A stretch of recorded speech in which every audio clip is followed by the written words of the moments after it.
Bienvenidos, buscadores de verdades ocultas y sueños ancestrales, a los susurros del silencio. Si alguna vez has sentido el llamado de lo incomprensible, si las historias de heroísmo te conmueven hasta lo más profundo del alma, o si simplemente anhelas un refugio de paz en la vastedad de la noche, estás en el lugar correcto. Prepárate para cerrar los ojos y permitir que los ecos del pasado te acunen, revelando narrativas que no solo buscan entretener, sino también inspirar y calmar tu espíritu. Si aún no formas parte de nuestra comunidad de soñadores y exploradores, te invito a unirte. Solo con un clic en el botón de suscribir te unirás a este viaje donde cada noche, la historia y la leyenda se entrelazan para guiarte hacia la tranquilidad. En las tranquilas y verdes colinas del noreste de Francia, allí donde el río Mosa serpentea con la calma de un sueño antiguo, se alzaba un pequeño pueblo llamado Domremy. Era el año 1412, y en este remanso de paz, lejos de los estruendos de la guerra que asolaban el reino, nació una niña destinada a cambiar el curso de la historia. Su nombre era Juana, y desde sus primeros alientos, la sencillez de su vida campesina ocultaba una conexión con lo inefable que pocos podían comprender. Domremy no era un lugar de grandes castillos ni de nobles linajes. Era un rincón humilde, poblado por campesinos y labriegos, cuyas vidas giraban en torno a la tierra, los ciclos de la siembra y la cosecha, y la fe inquebrantable en Dios. Juana creció en este entorno, inmersa en la devoción de su familia y en las rutinas de la vida rural. Sus días transcurrían entre el cuidado del ganado, la ayuda en las labores del campo y las horas dedicadas a la oración en la pequeña iglesia del pueblo. Era una joven piadosa, sensible, con una pureza de corazón que la distinguía, aunque en ese entonces nadie podría haber adivinado la magnitud de su destino. Era una más entre los hijos de Jacques Chirac e Isabelle Romé, una muchacha común en un mundo que ardía. ¿Alguna vez te has sentido tan conectado a algo, a una idea, a un propósito, que parece venir de un lugar más allá de ti? Juana experimentó algo mucho más profundo. Estas no eran meras fantasías infantiles, ni el producto de una mente soñadora. Para Juana, estas voces eran tan reales como el aire que respiraba, tan palpables como la tierra bajo sus pies. Al principio los mensajes eran simples, exhortaciones a ser una buena hija, a ir a la iglesia, a mantener su fe. Pero con el tiempo la naturaleza de estas comunicaciones evolucionó, y los susurros divinos comenzaron a tejer un hilo de propósito mucho mayor. Pero en el corazón de Juana, algo distinto comenzaba a gestarse, algo que trascendía las tareas cotidianas y los rezos habituales. Era la primera vez que la escuchaba, al principio quizás solo un eco lejano, como el susurro del viento entre los árboles, pero que poco a poco fue volviéndose más claro, más insistente. A la edad de 13 años, aquel velo que separa el mundo mortal del divino pareció rasgarse para ella. No fue en medio de una grandiosa revelación, ni de un estruendo celestial, sino en la quietud del jardín de su padre, bajo la luz del mediodía. Una luz deslumbrante y luego, voces. Voces que ella reconocería como las del Arcángel Miguel, Santa Catalina y Santa Margarita. Las voces le hablaron de la desolación de Francia, de la interminable guerra de los 100 años que había sumido a su amado país en la ruina y el caos. Le revelaron que ella, una humilde campesina sin educación militar ni experiencia en la corte, había sido elegida por Dios para una misión sagrada: expulsar a los ingleses de suelo francés y coronar al delfín, Carlos, como el legítimo rey de Francia en rey. ¿Te imaginas la carga? La incomprensión que esto podría generar en una joven. Ser elegida para tal tarea, cuando el mundo te ve solo como una más entre la multitud. Mientras Juana de Arco escuchaba los susurros divinos en la apacible Domremy, más allá de los campos y los bosques, Francia se desangraba. Era un reino sumido en la desolación, un gigante herido por la guerra de los 100 años, un conflicto que se había prolongado por casi un siglo, tejiendo una intrincada red de batallas, asedios y traiciones. La esperanza para muchos era una vela parpadeante a punto de extinguirse en la inmensa oscuridad de la desesperación. Juana, en su inocencia y su fe, no dudó de la autenticidad de estas revelaciones. No eran sueños, no eran ilusiones, eran mandatos divinos. La magnitud de la tarea era abrumadora. ¿Cómo podría una muchacha sin armas, sin ejército, sin influencia, enfrentarse a los poderosos ejércitos de Inglaterra y Borgoña. La lógica humana gritaba imposibilidad. Pero la lógica de la fe de Juana era diferente. Para ella, si Dios lo pedía, entonces era posible. Era un eco, un llamado que resonaba en lo más profundo de su ser. Un susurro que se negaba a ser silenciado. Aquel fue el verdadero inicio del viaje de Juana de Arco. No el de las batallas, sino el de la aceptación de un destino que superaba toda comprensión mundana. En el corazón de don Remy, entre los campos y los rezos, una semilla de fe inquebrantable había germinado, nutrida por voces celestiales. Las visiones no eran solo una experiencia personal, eran la chispa que encendería una llama de esperanza en una nación sumida en la desesperación. Eran la confirmación de que incluso en los rincones más modestos, el destino puede elegir a los más inesperados para llevar a cabo lo más extraordinario. Y así, con el peso de una misión divina sobre sus jóvenes hombros, Juana de Arco comenzó su inexorable marcha hacia la leyenda. La raíz de esta amarga contienda se hundía en las complejas relaciones feudales y en la disputa por el trono de Francia. Los reyes de Inglaterra reclamaban la corona francesa, una pretensión que los llevó a invadir repetidamente el territorio, con resultados devastadores. En el momento en que Juana comenzaba a escuchar sus voces, la situación era particularmente grave. La batalla de Agincourt, ocurrida apenas unos años antes, en 1415, había sido una catástrofe para el ejército francés, diezmando a su nobleza y abriendo las puertas a nuevas conquistas inglesas. El Tratado de Troyes, firmado en 1420, había sellado lo que parecía ser el destino final de Francia. El rey inglés, Enrique V, se casaría con la hija del rey francés, Carlos VI, y se convertiría en el heredero al trono de Francia, desheredando al legítimo delfín, Carlos VII. Capítulo 2. La llamada de Francia, un reino en agonía. Imagina por un momento un país que ha conocido poco más que la guerra durante generaciones. Un país donde cada familia había perdido a alguien, donde los campos estaban desolados y las ciudades fortificadas vivían bajo la constante amenaza del asedio. Los castillos, antes símbolos de poder y protección, eran ahora mudos testigos de la miseria y la incertidumbre.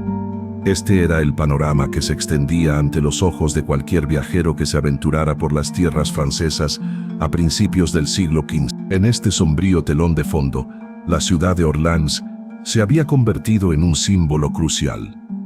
Estratégicamente ubicada en el río Loira, era la última gran ciudad que se interponía entre los ingleses y el corazón del territorio leal al delfín. Su caída significaría no solo una victoria militar para Inglaterra, sino también un golpe moral devastador que probablemente sellaría el destino de Francia.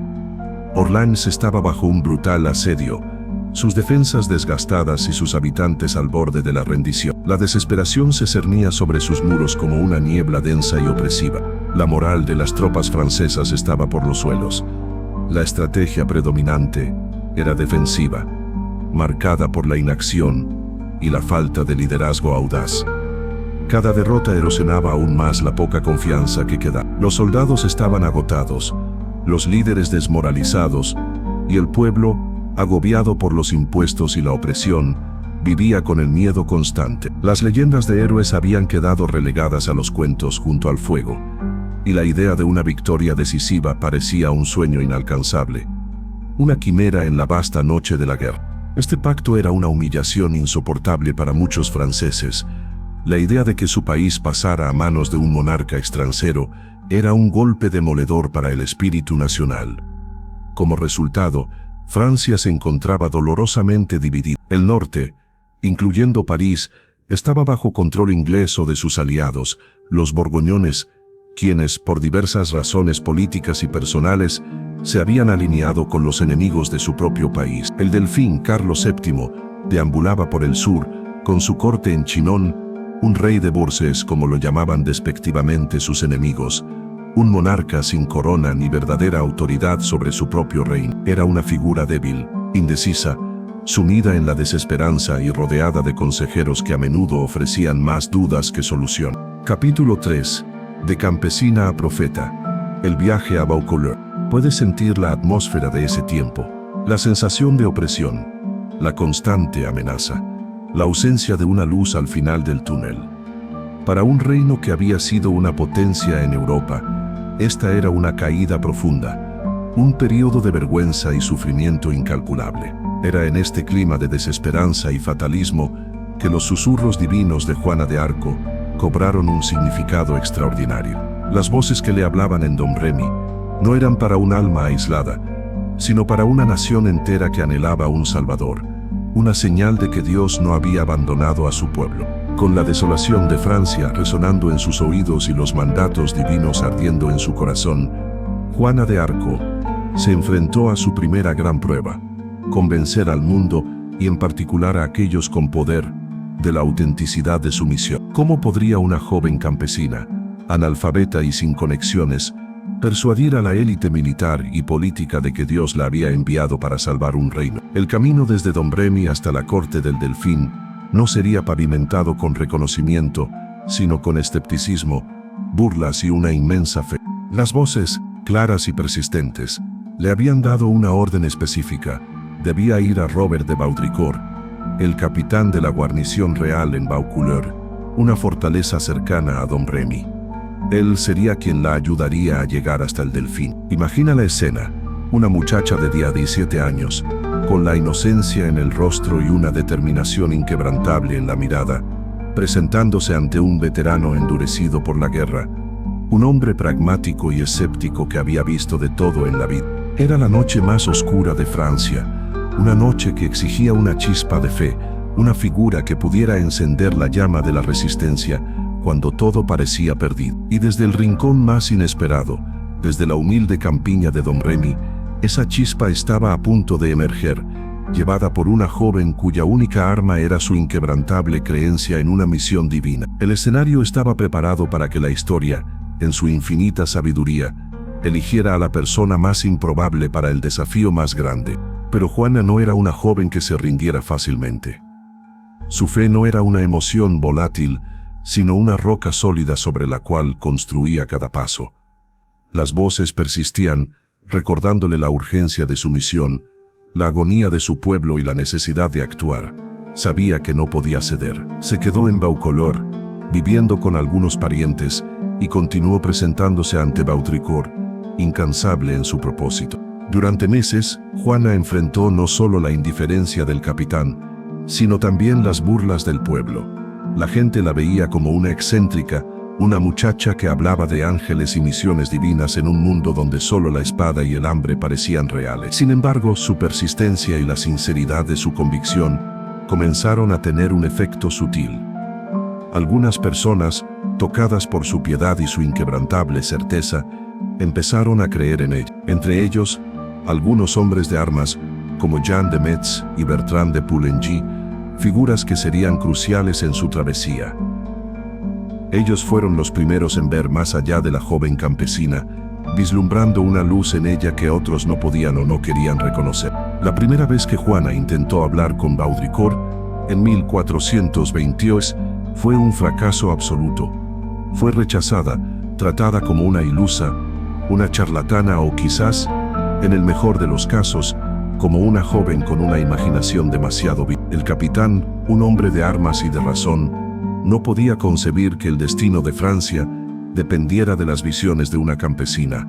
Le aconsejó, con una mezcla de fastidio y condescendencia, que regresara a casa con su padre y se dedicara a sus labores femeninas. ¿No es así como a menudo la grandeza es recibida al principio?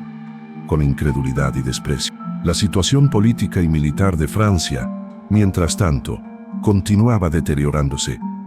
La noticia del asedio cada vez más apremiante de Orléans llegó a Vaucouleurs, y con ella, un nuevo manto de desesperación. Fue entonces, en febrero de 1427, cuando ocurrió un evento que cambió la percepción de Baudricourt.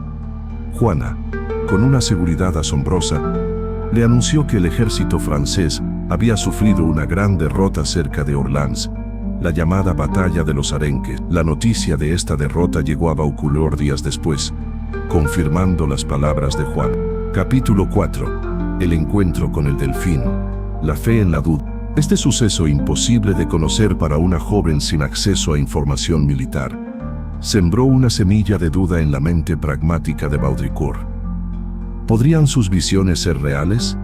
La posibilidad, por remota que pareciera, ya no podía ser descartada por completo. Quizás, en la desesperación de Francia, una intervención divina, por inusual que fuera, era la única esperanza restante. Finalmente, tras muchas súplicas y esta sorprendente confirmación, Baudricourt accedió a proporcionar a Juana una escolta y una carta de presentación para el Delfín. No le dio un ejército ni una armadura, solo unos pocos hombres y el permiso para emprender el peligroso viaje a Chinon, donde se encontraba la corte de Carlos. Le entregó una espada, aunque no era una de guerra, y la despidió con la famosa frase, mezclada con incredulidad y quizás un ápice de esperanza: ve, y sea lo que sea que venga de ti. Así, vestida con ropas de hombre para mayor seguridad en el camino.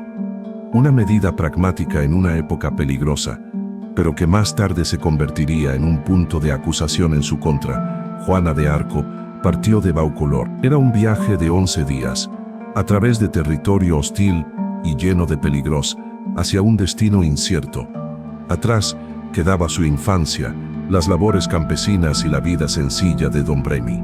Delante se extendía un camino incierto, pero su corazón estaba lleno de la certeza de su misión. La campesina se había transformado en profeta, y estaba a punto de enfrentarse a los mayores poderes de su tiempo, armada únicamente con su fe inquebrantable y los susurros de sus voces. Una vez en Chinon, la espera y la incredulidad no disminuyeron. La corte del Delfín Carlos VII era un nido de intrigas, de consejeros celosos y de una desconfianza palpable. La noticia de una campesina que afirmaba haber sido enviada por Dios para salvar Francia fue recibida con una mezcla de burla y escepticismo. Muchos la consideraron una lunática, una hereje, o incluso una herramienta de alguna conspiración para desacreditar al ya de por sí débil Delfín. ¿Te imaginas el ambiente? Un rey sin corona, sumido en la desesperanza, rodeado de asesores que le aconsejaban prudencia y a menudo inacción. Y en medio de todo eso, una joven insistiendo en una misión divina. Era una situación que desafiaba toda lógica cortesana. A Juana no se le permitió ver al Delfín de inmediato. Tuvo que esperar varios días, sometida a interrogatorios y exámenes por parte de teólogos y damas de la corte, quienes buscaban cualquier señal de engaño o locura. Querían asegurarse de que no fuera una bruja o una impostora enviada por los ingleses para confundir al Delfín. El viaje de 11 días de Juana a Chinon fue una odisea de fe y determinación. Atravesó un territorio plagado de peligros, donde los caminos estaban infestados de soldados y bandidos, pero Juana, protegida por su pequeña escolta y guiada por una certeza interna, llegó a su destino. La vista del imponente castillo de Chinon, una fortaleza que se erguía majestuosa sobre el río Vienne, debió de haber sido imponente, un contraste abrumador con la sencillez de su hogar en Dombremy. Pero la firmeza de Juana, su piedad sincera y la coherencia de sus relatos, a pesar de su juventud e inexperiencia, comenzaron a erosionar la resistencia inicial. Finalmente, la situación desesperada de Francia, especialmente el crítico asedio de Orleans, forzó a Carlos a concederle una audiencia. ¿Qué tenía que perder? Cualquier esperanza, por remota que fuera, era mejor que la desesperación. El encuentro entre Juana y el Delfín es uno de los momentos más emblemáticos de su historia. Para ponerla a prueba, Carlos se ocultó entre sus cortesanos, un hombre vestido de forma sencilla, mientras otro, un noble, ocupaba el trono. El salón estaba lleno de gente, un murmullo de voces y una atmósfera de expectación. Pero Juana, guiada por sus voces, o quizás por una intuición sobrenatural, caminó directamente hacia Carlos, lo reconoció entre la multitud y se arrodilló ante él. Bienvenidos, buscadores de verdades ocultas y sueños ancestrales, a los susurros del silencio. Si alguna vez has sentido el llamado de lo incomprensible, si las historias de heroísmo te conmueven hasta lo más profundo del alma, o si simplemente anhelas un refugio de paz en la vastedad de la noche, estás en el lugar correcto. Prepárate para cerrar los ojos y permitir que los ecos del pasado te acunen, revelando narrativas que no solo buscan entretener, sino también inspirar y calmar tu espíritu. Si aún no formas parte de nuestra comunidad de soñadores y exploradores, te invito a unir. Solo con un clic en el botón de suscribir, te unirás a este viaje donde cada noche, la historia y la leyenda se entrelazan para guiarte hacia la tranquilidad. En las tranquilas y verdes colinas del noreste de Francia, allí donde el río Mosa serpentía con la calma de un sueño antiguo, se alzaba un pequeño pueblo llamado Domremy. Era el año 1412, y en este remanso de paz, lejos de los estruendos de la guerra que asolaban el reino, nació una niña destinada a cambiar el curso de la historia. Su nombre era Juana, y desde sus primeros alientos, la sencillez de su vida campesina ocultaba una conexión con lo inefable que pocos podían comprender. Domremy no era un lugar de grandes castillos ni de nobles linajes, era un rincón humilde poblado por campesinos y labriegos, cuyas vidas giraban en torno a la tierra, los ciclos de la siembra y la cosecha, y la fe inquebrantable en Dios. Juana creció en este entorno, inmersa en la devoción de su familia y en las rutinas de la vida rural. Sus días transcurrían entre el cuidado del ganado, la ayuda en las labores del campo y las horas dedicadas a la oración en la pequeña iglesia del pueblo. Era una joven piadosa, sensible, con una pureza de corazón que la distinguía, aunque en ese entonces nadie podría haber adivinado la magnitud de su destino. Era una más entre los hijos de Jacques d'Arc e Isabelle Romé, una muchacha común en un mundo que ardía. Pero en el corazón de Juana, algo distinto comenzaba a gestarse, algo que trascendía las tareas cotidianas y los rezos habituales. Era la primera vez que la escuchaba, una voz. Al principio, quizás solo un eco lejano, como el susurro del viento entre los árboles, pero que poco a poco fue volviéndose más claro, más insistente. A la edad de 13 años, aquel velo que separa el mundo mortal del divino pareció rasgarse para ella. No fue en medio de una grandiosa revelación, ni de un estruendo celestial, sino en la quietud del jardín de su padre, bajo la luz del mediodía, una luz deslumbrante. Y luego, voces que ella reconocería como las del Arcángel Miguel, Santa Catalina y Santa Margarita. ¿Alguna vez te has sentido tan conectado a algo, a una idea, a un propósito, que parece venir de un lugar más allá de ti? Juana experimentó algo mucho más profundo. Estas no eran meras fantasías infantiles, ni el producto de una mente soñadora. Para Juana, estas voces eran tan reales como el aire que respiraba, tan palpables como la tierra bajo sus pies. Al principio, los mensajes eran simples, exhortaciones a ser una buena hija, a ir a la iglesia, a mantener su fe. Pero con el tiempo, la naturaleza de estas comunicaciones evolucionó, y los susurros divinos comenzaron a tejer un hilo de propósito mucho mayor.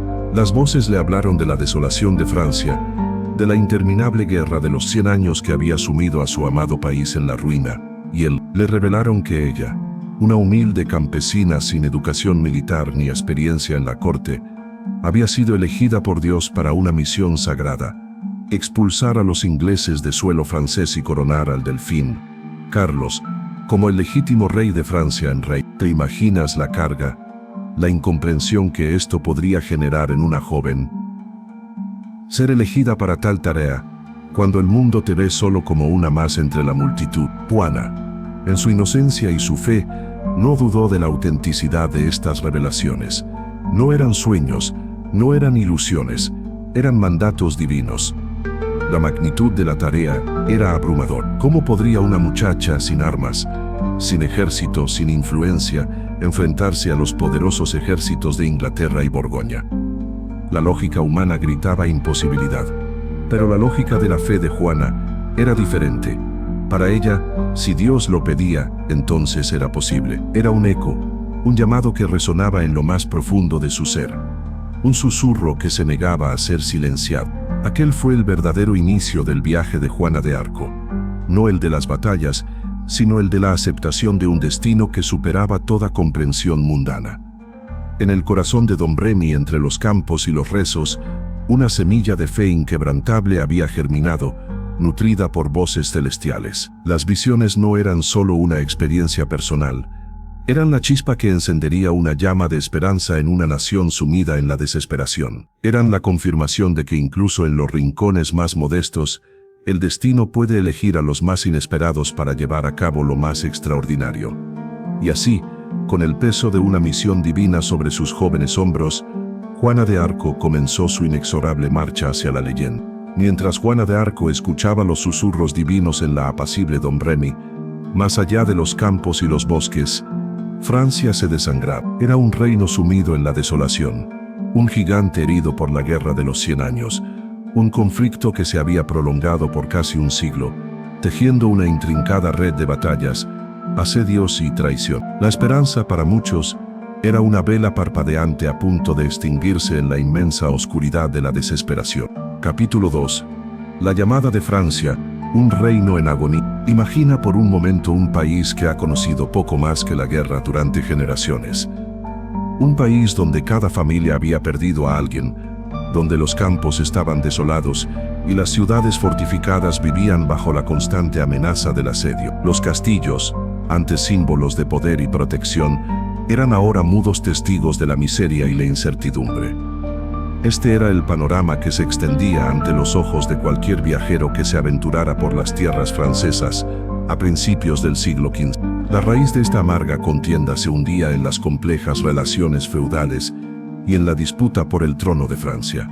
Los reyes de Inglaterra reclamaban la corona francesa, una pretensión que los llevó a invadir repetidamente el territorio, con resultados devastadores. En el momento en que Juana comenzaba a escuchar sus voces, la situación era particularmente grave. La batalla de Agincourt, ocurrida apenas unos años antes, en 1415, había sido una catástrofe para el ejército francés, diezmando a su nobleza y abriendo las puertas a nuevas conquistas inglesas. El Tratado de Troyes, firmado en 1420, había sellado lo que parecía ser el destino final de Francia. El rey inglés, Enrique V, se casaría con la hija del rey francés, Carlos VI, y se convertiría en el heredero al trono de Francia, desheredando al legítimo delfín, Carlos VII. Este pacto era una humillación insoportable para muchos franceses. La idea de que su país pasara a manos de un monarca extranjero era un golpe demoledor para el espíritu nacional. Como resultado, Francia se encontraba dolorosamente dividida. El norte, incluyendo París, estaba bajo control inglés o de sus aliados, los borgoñones, quienes por diversas razones políticas y personales se habían alineado con los enemigos de su propio país. El delfín, Carlos VII, deambulaba por el sur, con su corte en Chinon, un rey de Bors, como lo llamaban despectivamente sus enemigos, un monarca sin corona ni verdadera autoridad sobre su propio reino. Era una figura débil, indecisa, sumida en la desesperanza y rodeada de consejeros que a menudo ofrecían más dudas que solución. En este sombrío telón de fondo, la ciudad de Orléans se había convertido en un símbolo crucial. Estratégicamente ubicada en el río Loira, era la última gran ciudad que se interponía entre los ingleses y el corazón del territorio leal al delfín.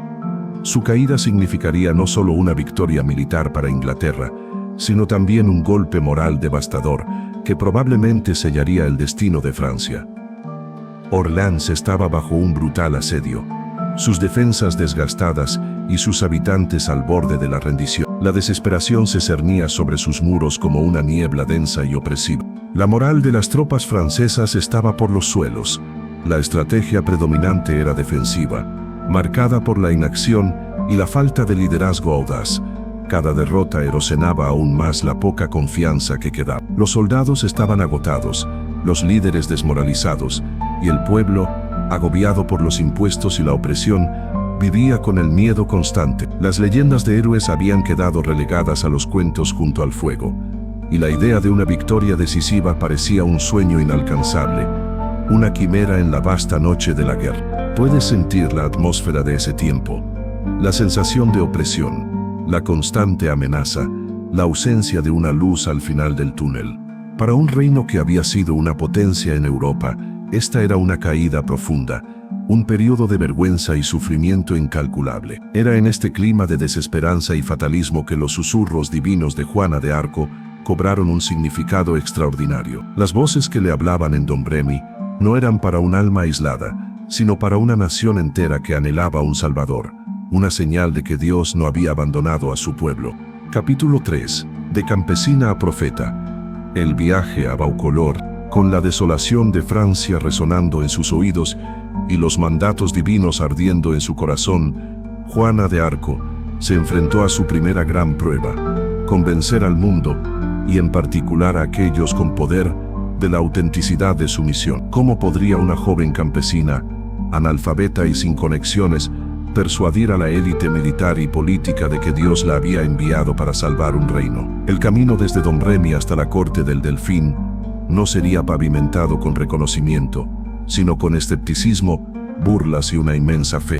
Era la noche más oscura de Francia, una noche que exigía una chispa de fe, una figura que pudiera encender la llama de la resistencia cuando todo parecía perdido. Y desde el rincón más inesperado, desde la humilde campiña de Domremy, esa chispa estaba a punto de emerger, llevada por una joven cuya única arma era su inquebrantable creencia en una misión divina. El escenario estaba preparado para que la historia, en su infinita sabiduría, eligiera a la persona más improbable para el desafío más grande. Las voces claras y persistentes le habían dado una orden específica: debía ir a Robert de Baudricourt, el capitán de la guarnición real en Vaucouleurs, una fortaleza cercana a Domremy. Él sería quien la ayudaría a llegar hasta el Delfín. Le señala la escena: una muchacha de 17 años, con la inocencia en el rostro y una determinación inquebrantable en la mirada, presentándose ante un veterano endurecido por la guerra, un hombre pragmático y escéptico que había visto de todo en la vida. Pero Juana no era una joven que se rindiera fácilmente. Su fe no era una emoción volátil, sino una roca sólida sobre la cual construía cada paso. Las voces persistían, recordándole la urgencia de su misión, la agonía de su pueblo y la necesidad de actuar. Sabía que no podía ceder. Se quedó en Vaucouleurs, viviendo con algunos parientes, y continuó presentándose ante Baudricourt, incansable en su propósito. La primera vez que Juana intentó hablar con Baudricourt, en 1422, fue un fracaso absoluto. Fue rechazada, tratada como una ilusa, una charlatana o quizás, en el mejor de los casos, como una joven con una imaginación demasiado vívida. El capitán, un hombre de armas y de razón, no podía concebir que el destino de Francia dependiera de las visiones de una campesina. Le aconsejó, con una mezcla de fastidio y condescendencia, que regresara a casa con su padre y se dedicara a sus labores femeninas. ¿No es así como a menudo la grandeza es recibida al principio? Con incredulidad y desprecio. Durante meses, Juana enfrentó no solo la indiferencia del capitán, sino también las burlas del pueblo. La gente la veía como una excéntrica, una muchacha que hablaba de ángeles y misiones divinas en un mundo donde solo la espada y el hambre parecían reales. Sin embargo, su persistencia y la sinceridad de su convicción comenzaron a tener un efecto sutil. Algunas personas, tocadas por su piedad y su inquebrantable certeza, empezaron a creer en él. Entre ellos, algunos hombres de armas, como Jean de Metz y Bertrand de Poulengy, figuras que serían cruciales en su travesía. Ellos fueron los primeros en ver más allá de la joven campesina, vislumbrando una luz en ella, que otros no podían o no querían reconocer.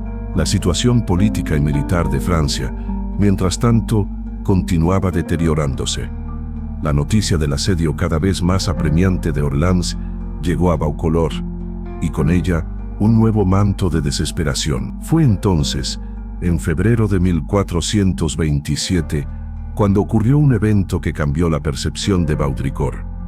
Juana, con una seguridad asombrosa, le anunció que el ejército francés había sufrido una gran derrota cerca de Orléans, la llamada Batalla de los Arenques. La noticia de esta derrota llegó a Vaucouleurs días después, confirmando las palabras de Juana.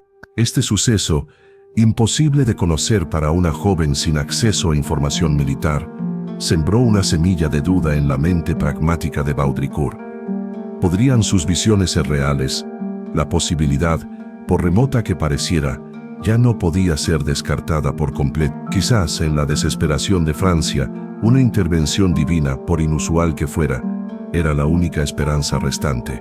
Finalmente, tras muchas súplicas y esta sorprendente confirmación, Baudricourt accedió a proporcionar a Juana una escolta y una carta de presentación para el Delfín. No le dio un ejército ni una armadura, Solo unos pocos hombres y el permiso para emprender el peligroso viaje a Chinon, donde se encontraba la corte de Carlos. Le entregó una espada, aunque no era una de guerra, y la despidió con la famosa frase mezclada con incredulidad y quizás un ápice de esperanza: ve, y sea lo que sea que venga de ti.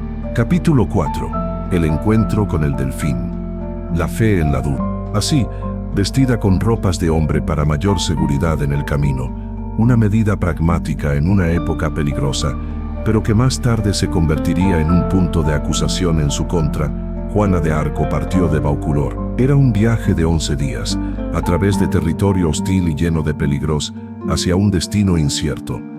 Atrás quedaba su infancia, las labores campesinas y la vida sencilla de Don Remy.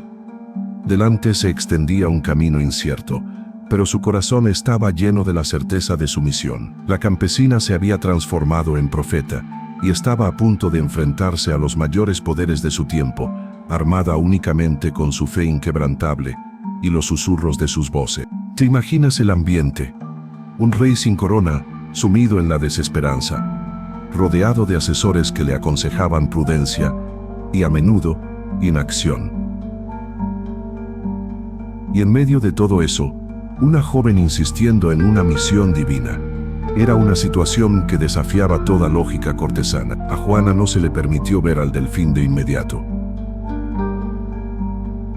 Tuvo que esperar varios días, sometida a interrogatorios y exámenes por parte de teólogos y damas de la corte, quienes buscaban cualquier señal de engaño o locura. Querían asegurarse de que no fuera una bruja o una impostora enviada por los ingleses para confundir al delfín.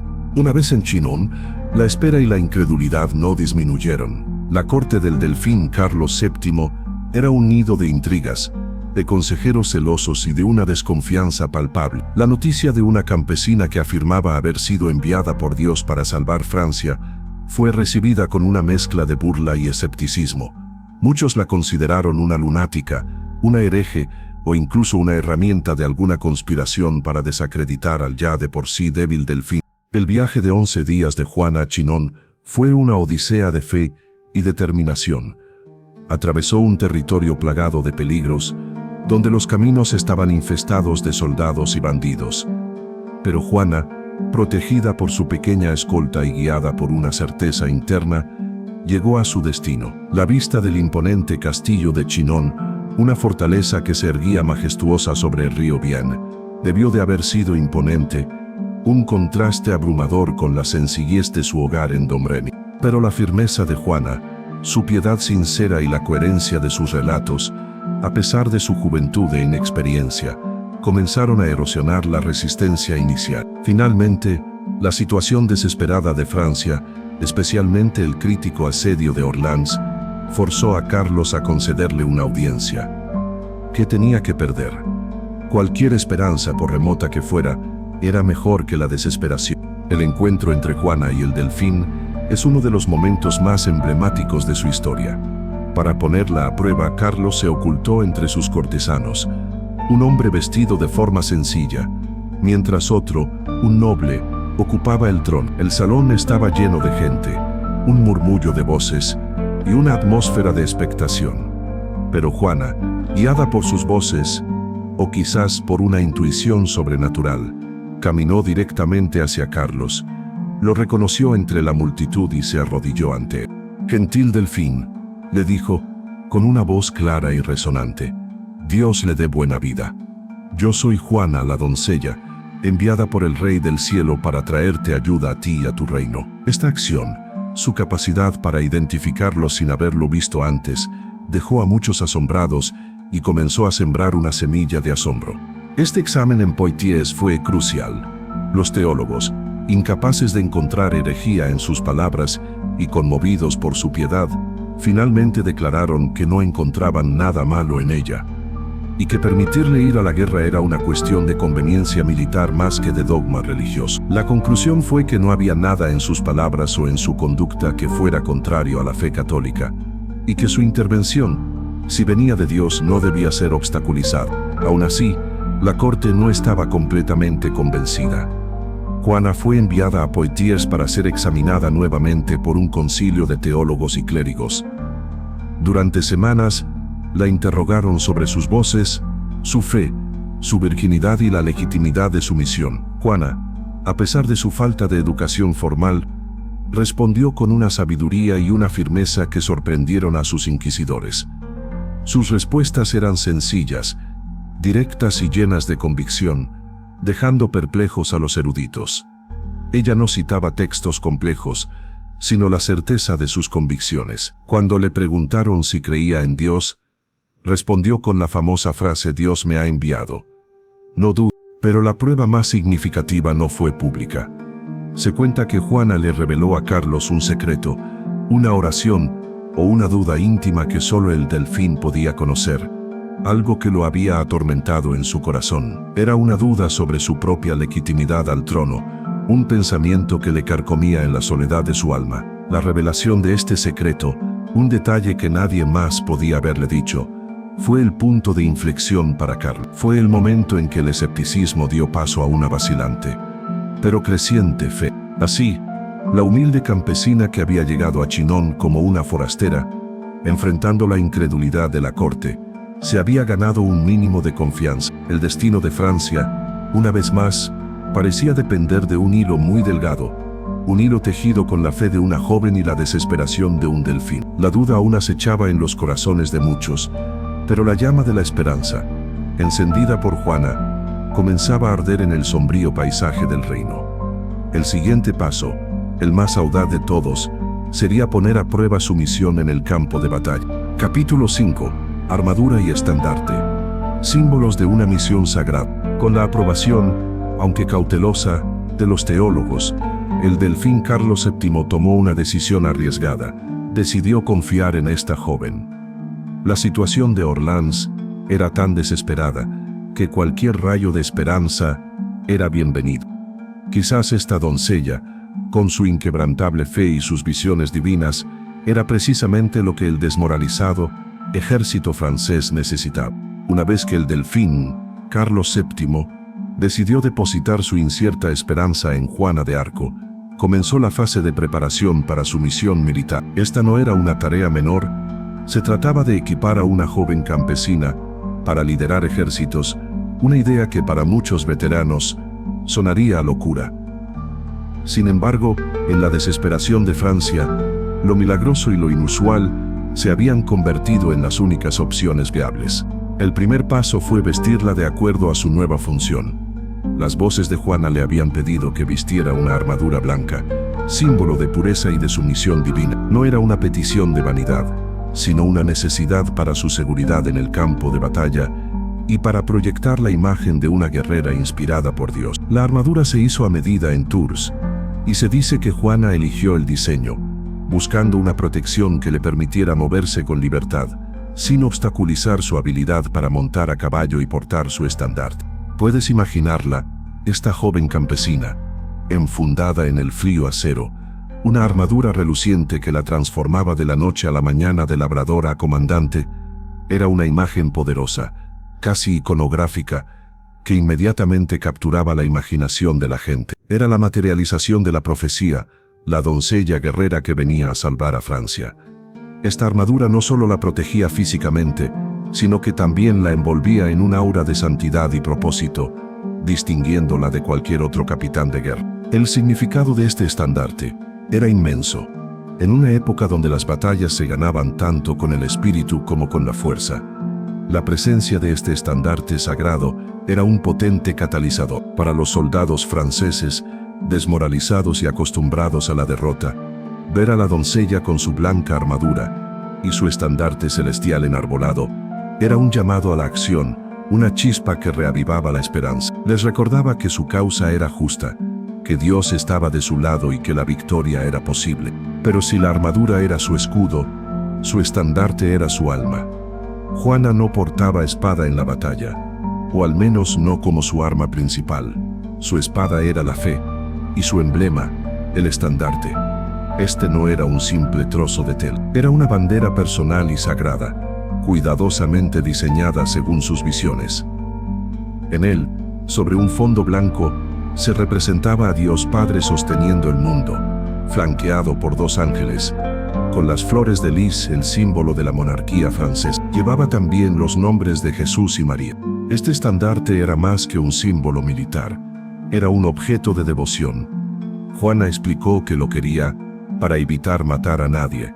En lugar de una herramienta para infligir muerte, era una bandera para infligir muerte, era una bandera para inspirar vida y coraje. Ella lo llevaría al frente de la batalla, no para luchar cuerpo a cuerpo, sino para ser vista, para elevar la moral de las tropas y para señalar la presencia de la voluntad divina. Era una declaración visual, un recordatorio constante para los soldados franceses de que no luchaban solos, sino bajo la guía celestial. Además de su armadura y su estandarte, Juana también recibió una espada.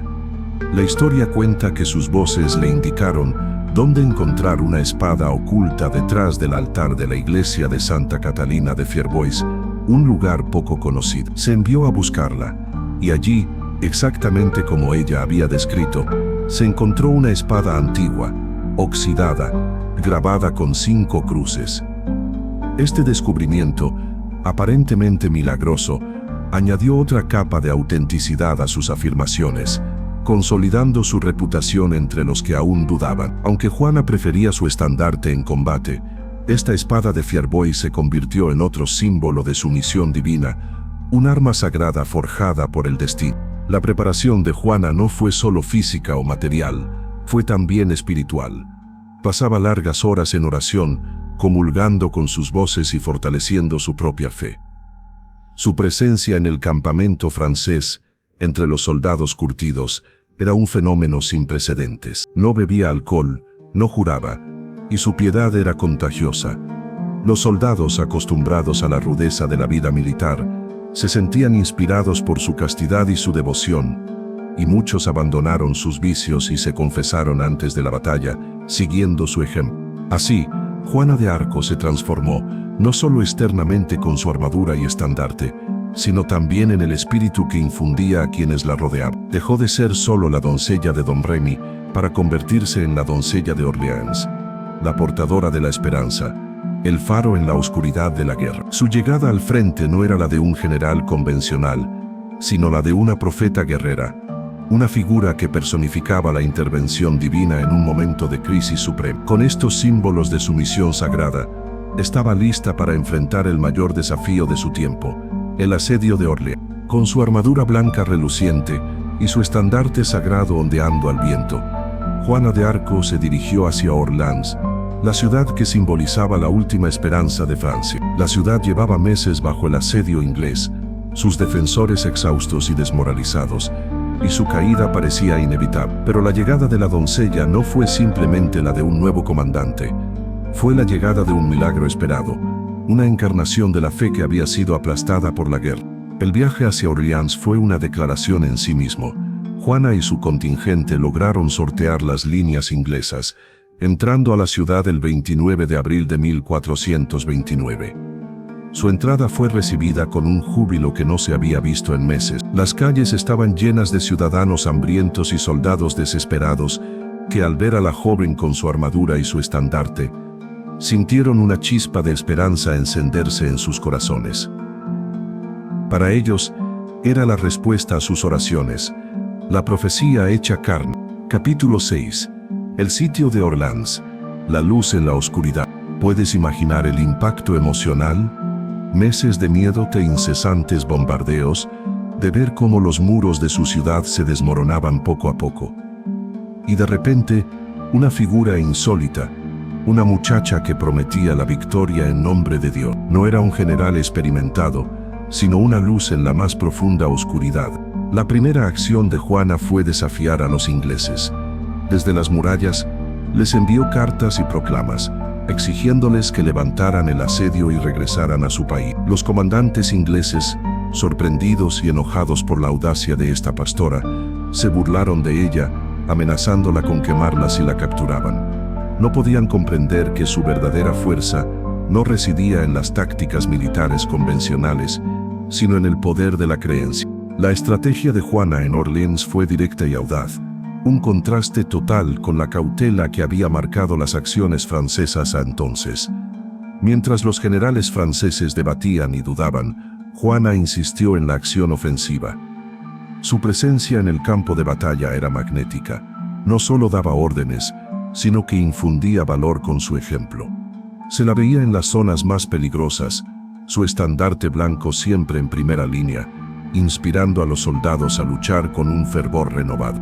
Los asaltos franceses comenzaron. En los primeros días de mayo, Juana lideró ataques contra las fortificaciones inglesas que rodeaban la ciudad. El fuerte de Saint-Loup fue el primero en caer, seguido rápidamente por el de Saint-Jean-le-Blanc. Los soldados franceses, que antes habían huido ante el enemigo, ahora luchaban con una ferocidad inaudita, impulsados por la convicción de que la doncella los hacía invencibles. La moral inglesa, por el contrario, comenzó a desmoronarse. Estaban confundidos y aterrados por la aparición de esta figura que creían sobrenatural, una bruja o una enviada de Dios, dependiendo de su perspectiva. El punto culminante del asedio llegó con el asalto a Les Tourelles, una fortaleza clave que controlaba el puente de Orléans. Era una posición formidable, fuertemente defendida y considerada inexpugnable. El 7 de mayo, Juana lideró el ataque final. A pesar de ser herida en el hombro por una flecha durante la batalla, ella se negó a retirarse. Regresó al combate, su determinación inquebrantable, lo que inspiró a sus tropas a un último y decisivo esfuerzo. La caída de Les Tourelles fue un momento épico. Al día siguiente, el 8 de mayo de 1429, los ingleses restantes levantaron el asedio y se retiraron de Orléans. La victoria, que había parecido imposible, era ahora una gloriosa realidad. Las puertas de la ciudad se abrieron y la gente salió a celebrar con lágrimas de alegría. Orléans había sido liberada y el crédito era, inequívocamente, de Juana de Arco. Esta victoria no fue solo un triunfo militar, fue un milagro psicológico. Cambió la narrativa de la guerra. Antes de Juana los franceses perdían, después de Juana ganaban. Su presencia había transformado el miedo en coraje, la desesperanza en victoria. Los soldados creían firmemente que ella estaba guiada por Dios, y esa creencia les otorgaba una fuerza que superaba la lógica militar. Para los ingleses, su derrota en Orléans fue un shock, una humillación que no podían comprender. Cómo una simple campesina había logrado lo que ejércitos enteros no pudieron. La liberación de Orléans marcó un antes y un después en la Guerra de los 100 años. Demostró que la marea podía ser revertida, que Francia podía levantarse de sus cenizas. Juana de Arco, la doncella de Don Remy, se había convertido ahora en la doncella de Orléans, el faro de esperanza para un reino que había vagado demasiado tiempo en la oscuridad. El camino hacia la coronación del Delfín, que parecía un sueño lejano, ahora estaba al alcance de la mano. Capítulo 7. La marcha triunfal, de Orléans a Reims. La campaña de Juana tras Orléans fue una ráfaga de éxitos, un torbellino de victorias, que dejó perplejos a sus enemigos y llenó de asombro a sus propios compatriotas. La estrategia francesa, bajo la influencia de la doncella, pasó de la cautela defensiva a una audaz ofensiva. Juana entendía que la moral era tan importante como la fuerza militar, y que cada victoria, por pequeña que fuera, alimentaría la chispa de la esperanza. Con la luz de la victoria en Orléans brillando sobre ella, Juana de Arco no permitió que la euforia la detuviera. Sus voces le recordaban la urgencia de su misión. La coronación del Delfín en Reims era un objetivo que parecía ambicioso, casi temerario, dado que Reims se encontraba en el corazón del territorio controlado por los ingleses y sus aliados borgoñones. Sin embargo, la fe de Juana, ahora reforzada por el milagro de Orléans, era inquebrantable, y su determinación, una fuerza que arrastraba a todos a su paso. El primer paso fue asegurar las ciudades del río Loira.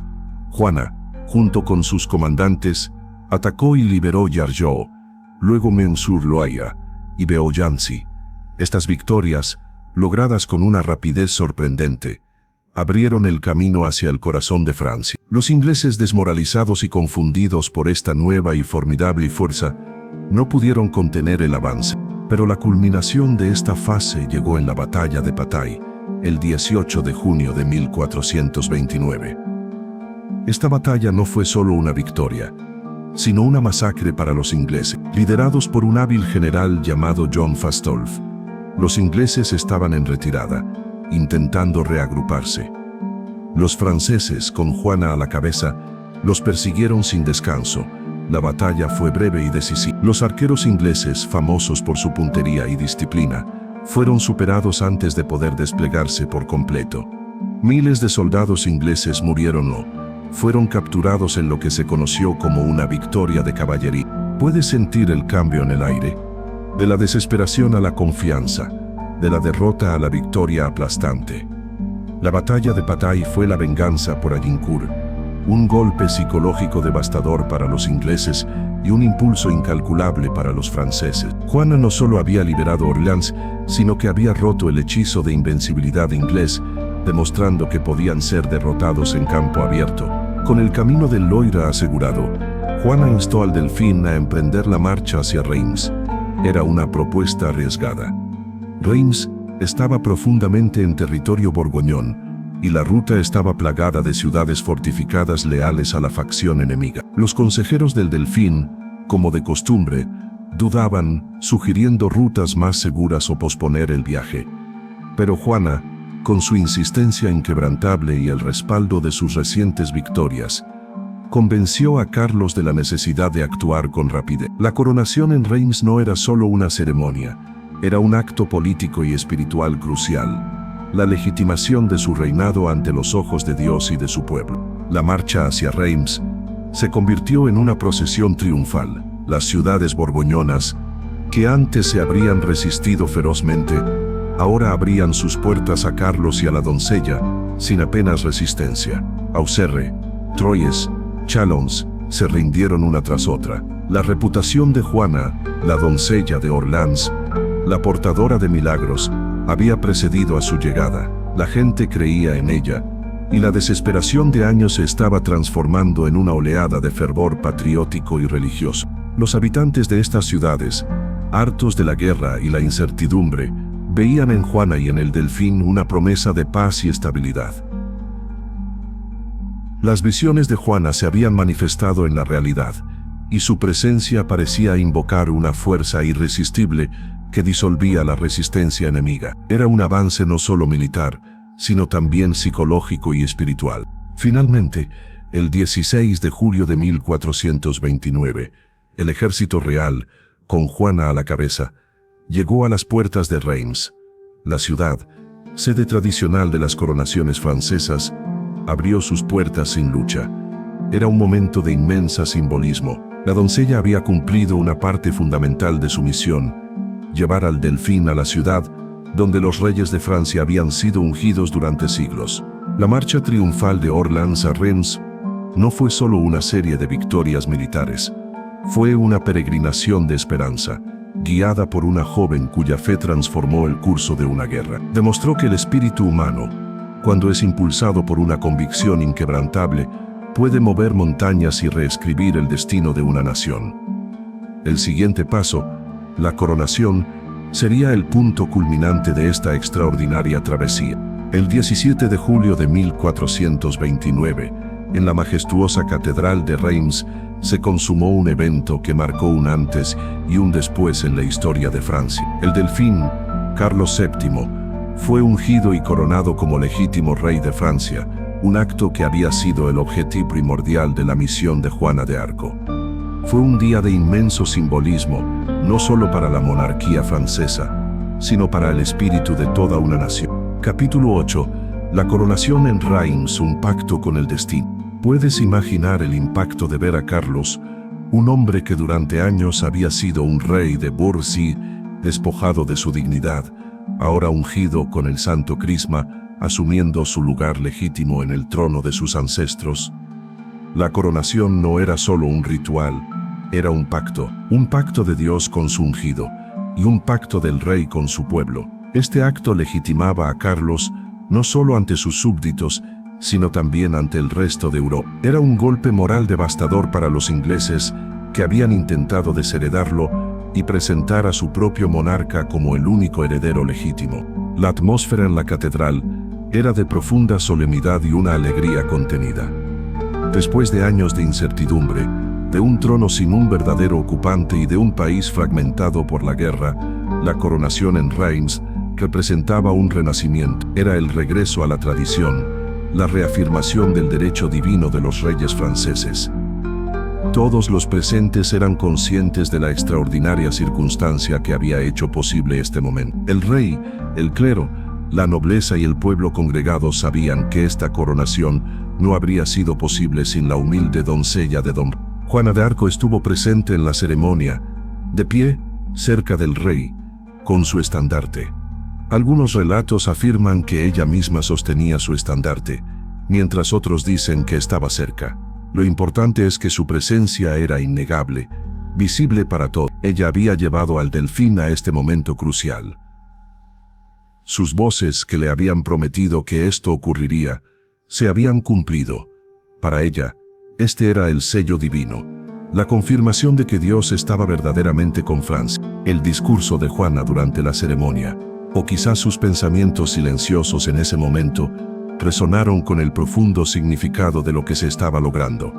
Para ella, el rey ya no era un simple aspirante, era el rey de Francia, reconocido por Dios y por los hombres. Su misión, en gran parte, estaba cumplida. Había expulsado a los ingleses de Orleans, había abierto el camino a Reims y había puesto la corona en la cabeza del legítimo monarca. Todo lo que sus voces le habían ordenado se había hecho realidad en un periodo asombrosamente corto. Sin embargo, a pesar de la euforia del momento, la coronación también marcó un punto de inflexión, el inicio de una nueva fase, quizás más compleja, para Juana. Con Carlos ahora firmemente establecido en el trono, la dinámica en la corte comenzó a cambiar. Los consejeros del rey, muchos de los cuales habían recelado de Juana desde el principio, empezaron a reafirmar su influencia. Algunos consideraban que la misión de Juana había terminado con la coronación. El rey, ahora con la legitimidad de su lado, era menos propenso a seguir el consejo de una campesina visionaria. Juana, por su parte, sentía que su tarea principal había sido completada. Sus voces, aunque no la abandonaron, comenzaron a darle mensajes más confusos sobre su futuro. Ella había cumplido con la voluntad divina al llevar a Carlos a su coronación. Ahora, el destino del resto de la guerra parecía menos claro para ella. Quería seguir luchando, liberar París, expulsar a todos los ingleses de Francia. Pero la corte, cautelosa y dividida, dudaba. La coronación en Reims fue, en esencia, la cima de la gloria de Juana de Arco. Fue el momento en que su fe más profunda se encontró con la realidad más asombrosa. Demostró al mundo que la mano de Dios, o al menos el poder de la creencia inquebrantable, podía forjar milagros donde antes solo había desesperación. Pero como ocurre con todas las cumbres, lo que sigue es a menudo un descenso. Y para Juana, este descenso estaría marcado por nuevos desafíos, traiciones y el peso creciente de un destino que, aunque glorioso, también era trágico. La luz de Reims, tan brillante en ese día de julio, pronto comenzaría a proyectar sombras sobre el camino de la doncella. Con la corona firmemente asentada en la cabeza de Carlos VII, la misión principal de Juana de Arco, tal como le había sido revelada por sus voces, parecía cumplida.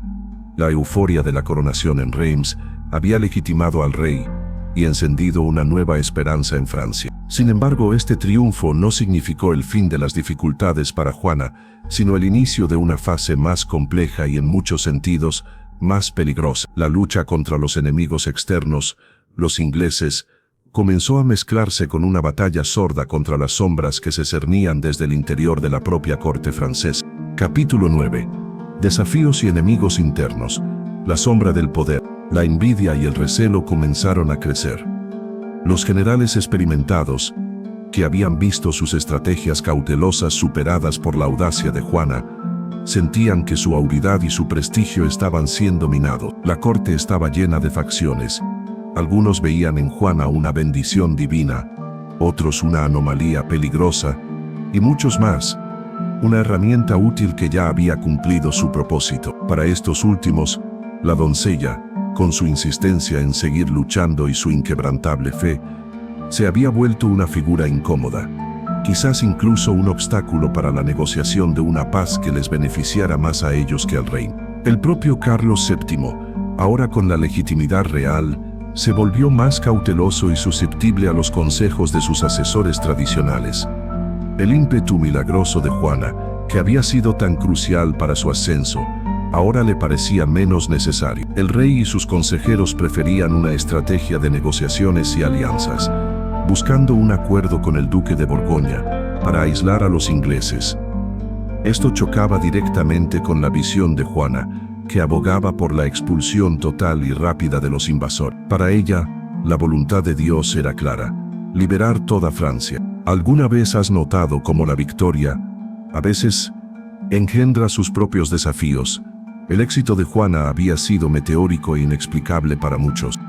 Su ascenso de humilde campesina a la principal figura militar y espiritual del reino había descolocado a la nobleza tradicional y a los consejeros de Carlos. Estos hombres, acostumbrados a las intrigas cortesanas y a la lenta marcha de la diplomacia y la guerra, no podían comprender ni aceptar la influencia de una joven sin linaje ni educación formal. Uno de los principales objetivos de Juana después de Reims era la liberación de París, la capital histórica de Francia, que seguía bajo control inglés borgoñón. Ella creía firmemente que la toma de París sería el golpe definitivo que acabaría con la guerra. Presionó al rey para que lanzara un asalto decisivo. Sin embargo, la corte, con su lentitud y sus eternos debates, retrasó la acción. Se perdió un tiempo valioso, lo que permitió a los defensores de París fortalecer sus murallas y prepararse para un ataque. Esta creciente fricción entre la fe inquebrantable de Juana y el pragmatismo, a menudo cobarde, de la corte, fue un desafío tan grande como cualquier ejército enemigo. Ella era una visionaria en un mundo de calculadores, una figura de pureza en un entorno de intriga. Los rumores y las calumnias comenzaron a circular, debilitando su posición. Algunos incluso sugirieron que sus voces ya no eran divinas, sino demoníacas, una insidiosa táctica para sembrar la duda entre sus partidarios. Los consejeros del rey comenzaron a marginar a Juana sutilmente. Sus ideas eran desoídas o pospuestas, sus tropas eran redirigidas, y a menudo se le asignaban tareas menores. Las oportunidades para una victoria decisiva eran desaprovechadas debido a la indecisión y la falta de voluntad de la corte para respaldar plenamente su visión. Los recursos que necesitaba no siempre llegaban a tiempo, o eran insuficientes. La llama de su ímpetu se encontraba con la pared fría de la burocracia y la política. Juana, en su candor, no entendía completamente las complejidades de la política cortesana. Ella era una mujer de acción y de fe directa, no de negociaciones solapadas. Sentía la frustración de ver cómo la oportunidad de acabar con la guerra se diluía por las indecisiones y los intereses mezquinos. Sus voces, que antes le habían dado instrucciones tan claras, ahora le advertían de un futuro incierto, de peligros y traiciones que se acercaban. Capítulo 10. La campaña de París. Un revés doloroso. Así, la sombra del poder y la intriga interna comenzaron a cernirse sobre Juana. La heroína que había unido a Francia contra un enemigo común, ahora se encontraba cada vez más aislada dentro de su propio bando. La gloria de Orléans y Reims comenzaba a ser empañada por la amarga realidad de la política, un campo de batalla tan letal, o más, que cualquier choque de espadas en campo abierto. El escenario estaba preparado para los desafíos que se avecinaban. Desafíos que pondrían a prueba no solo su fuerza, sino su espíritu. ¿Puedes sentir la tensión que se gestaba? La doncella, impaciente por continuar el impulso victorioso, y el rey Carlos VII, ahora más proclive a la diplomacia y a las negociaciones, especialmente con el duque de Borgoña, Felipe el Bueno. Los consejeros reales veían en un asedio a París un riesgo enorme, una batalla que podría agotar sus recursos y revertir la moral recién recuperada. Temían que una derrota tan significativa justo después de la coronación pudiese deslegitimar al rey y a la propia Juana. A pesar de las reticencias, la influencia de Juana aún era considerable, y el rey, presionado por la popularidad de la doncella y el clamor del pueblo, accedió a la campaña de París. Pero las demoras fueron notorias. En lugar de marchar directamente sobre la capital, el ejército francés se dedicó a una serie de maniobras y asedios menores que consumieron un tiempo precioso, dando a los defensores de París la oportunidad de fortalecer sus fortificaciones. Este retraso estratégico, o la falta de una estrategia clara por parte de la corte, fue un presagio ominoso. Después de la gloriosa coronación en Reims, La visión de Juana de Arco para el futuro de la guerra era clara. Un asalto audaz y decisivo contra París, la capital que aún permanecía en manos de los ingleses y sus aliados borgoñones. Para Juana, la liberación de la ciudad no era solo un objetivo militar, era una necesidad espiritual, el siguiente paso lógico en la misión divina que le habían encomendado sus voces. Sin embargo, esta ambición chocaría con la cautela y la indecisión de la corte real, llevando a Juana a su primer gran revés militar. Sin embargo, París no era Orleans. Las defensas eran más formidables, los defensores más numerosos y mejor preparados, y el apoyo logístico del rey era, para la frustración de Juana, insuficiente. El ataque fue brutal, las flechas llovían, y los proyectiles de los cañones enemigos diezmaban a las tropas francesas. Juana, fiel a su espíritu indomable, instaba a sus hombres a escalar los muros, a no ceder. En el fragor de la batalla, fue herida en el muslo por una flecha. A pesar del dolor, se negó a retirarse, pidiendo a sus hombres que continuaran el asalto. Finalmente, en agosto de 1429, las fuerzas francesas se posicionaron para el asalto a la ciudad. El ataque principal se lanzó el 8 de septiembre contra la puerta de Saint-Honoré. Juana estaba en primera línea como siempre, con su estandarte, inspirando a los soldados. Llevaba su armadura blanca, y su presencia, se esperaba, infundiría el mismo temor en los enemigos y el mismo coraje en sus propios hombres que en Orleans. Pero la realidad de la situación era ineludible. Las tropas francesas no lograron romper las defensas. La herida de Juana, aunque no mortal, fue un golpe a la moral. Y lo que es más crítico, la falta de apoyo continuo del rey se hizo evidente. Al caer la noche, Carlos VII, siguiendo el consejo de sus asesores, ordenó la retirada. Para Juana, esta orden fue una traición, una capitulación innecesaria en un momento en que, para ella, la victoria aún era posible con un esfuerzo sostenido. Para Juana, el fracaso de París fue una experiencia amarga, no solo por la derrota en sí, sino por la sensación de que su voluntad divina había sido socavada por la indecisión humana. Ella había querido seguir luchando, creyendo que la ciudad habría caído con un día más de asalto. La retirada forzada por el rey y sus consejeros fue un doloroso recordatorio de que, a pesar de sus visiones y su fe, seguía siendo una pieza en el tablero político, sujeta a las decisiones de otros. El asalto a París fue un fracaso rotundo, el primer gran revés militar en la meteórica carrera de Juana. Este acontecimiento tuvo consecuencias significativas. Para los ingleses y borgoñones, fue una reafirmación de su poder y un golpe a la mística de invencibilidad de Juana. Para la corte francesa, fue una justificación para su cautela y una oportunidad para marginar aún más a la doncella. Argumentaron que su estrategia era demasiado arriesgada, que sus visiones no eran infalibles y que la victoria en Orleans había sido una excepción, no la regla. Tras París, la influencia de Juana en la corte disminuyó considerablemente. Sus voces continuaban hablándole, advirtiéndole de peligros inminentes, pero sus palabras ya no tenían el mismo peso para el rey. Fue apartada gradualmente de las grandes decisiones estratégicas y sus tropas fueron reducidas.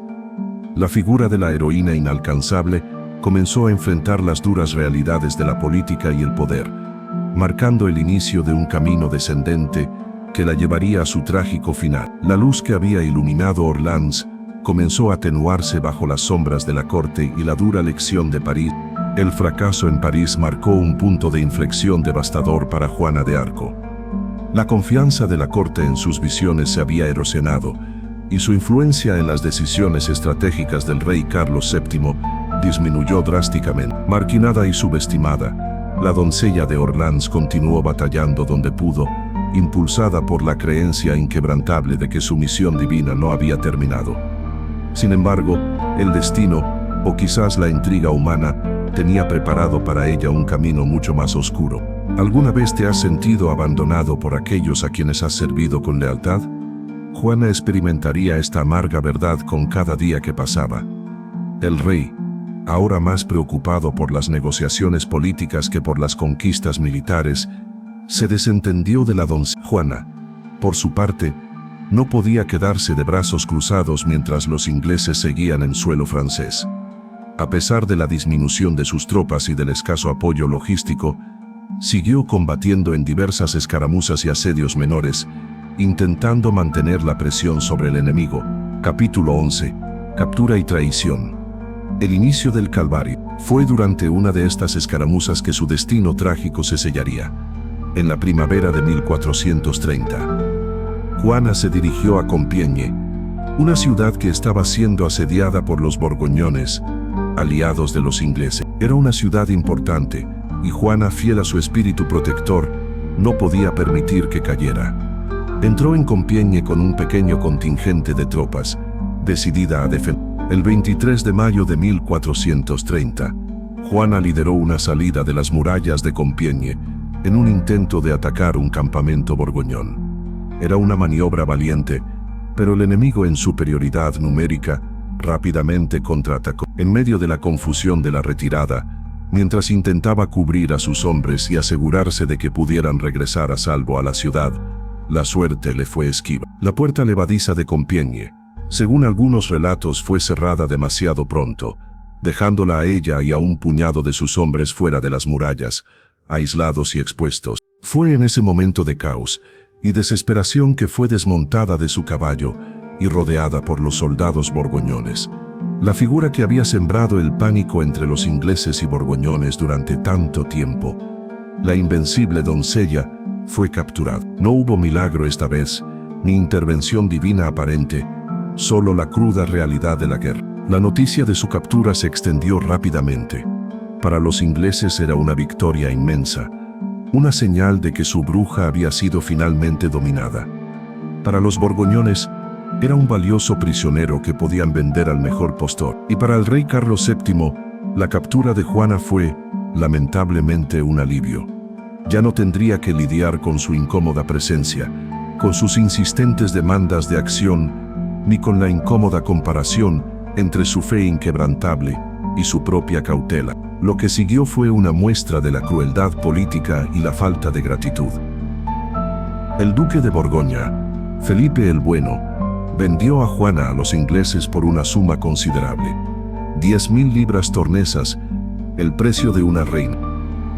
La heroína que había salvado a Francia, que había legitimado a su rey, fue vendida como una mercancía, abandonada por aquellos a quienes había servido con su vida. Puedes sentir el nudo en el estómago, la sensación de injusticia que acompaña esta traición. Carlos VII, el rey a quien ella había coronado, no hizo ningún intento serio por rescatarla o negociar su liberación. Podría haber intercambiado prisioneros de guerra de alto rango, o pagado el rescate, pero no lo hizo, ya fuese por falta de recursos, por prudencia política, o por el deseo de deshacerse de una figura que se había vuelto demasiado poderosa e impredecible. La abandonó a su suerte. Bienvenidos, buscadores de verdades ocultas y sueños ancestrales, a los susurros del silencio. Si alguna vez has sentido el llamado de lo incomprensible, si las historias de heroísmo te conmueven hasta lo más profundo del alma, o si simplemente anhelas un refugio de paz en la vastedad de la noche, estás en el lugar correcto. Prepárate para cerrar los ojos y permitir que los ecos del pasado te acunen, revelando narrativas que no solo buscan entretener, sino también inspirar y calmar tu espíritu. Si aún no formas parte de nuestra comunidad de soñadores y exploradores, te invito a unir. Solo con un clic en el botón de suscribir te unirás a este viaje donde cada noche, la historia y la leyenda se entrelazan para guiarte hacia la tranquilidad. En las tranquilas y verdes colinas del noreste de Francia, allí donde el río Mosa serpentea con la calma de un sueño antiguo, se alzaba un pequeño pueblo llamado Domrera el año 1412, y en este remanso de paz, lejos de los estruendos de la guerra que asolaban el reino, nació una niña destinada a cambiar el curso de la historia. Su nombre era Juana, y desde sus primeros alientos, la sencillez de su vida campesina ocultaba una conexión con lo inefable que pocos podían comprender. Domremy no era un lugar de grandes castillos ni de nobles linajes, era un rincón humilde, poblado por campesinos y labriegos, cuyas vidas giraban en torno a la tierra, los ciclos de la siembra y la cosecha, y la fe inquebrantable en Dios. Juana creció en este entorno, inmersa en la devoción de su familia y en las rutinas de la vida rural. Sus días transcurrían entre el cuidado del ganado, la ayuda en las labores del campo y las horas dedicadas a la oración en la pequeña iglesia del pueblo. Era una joven piadosa, sensible, con una pureza de corazón que la distinguía, aunque en ese entonces nadie podría haber adivinado la magnitud de su destino. Era una más entre los hijos de Jacques d'Arc e Isabel Romé, una muchacha común en un mundo que ardía. Pero en el corazón de Juana, algo distinto comenzaba a gestarse, algo que trascendía las tareas cotidianas y los rezos habituales. Era la primera vez que la escuchaba. Una voz, al principio quizás solo un eco lejano, como el susurro del viento entre los árboles, pero que poco a poco fue volviéndose más claro, más insistente. A la edad de 13 años, aquel velo que separa el mundo mortal del divino pareció rasgarse para él. No fue en medio de una grandiosa revelación, ni de un estruendo celestial, sino en la quietud del jardín de su padre, bajo la luz del mediodía.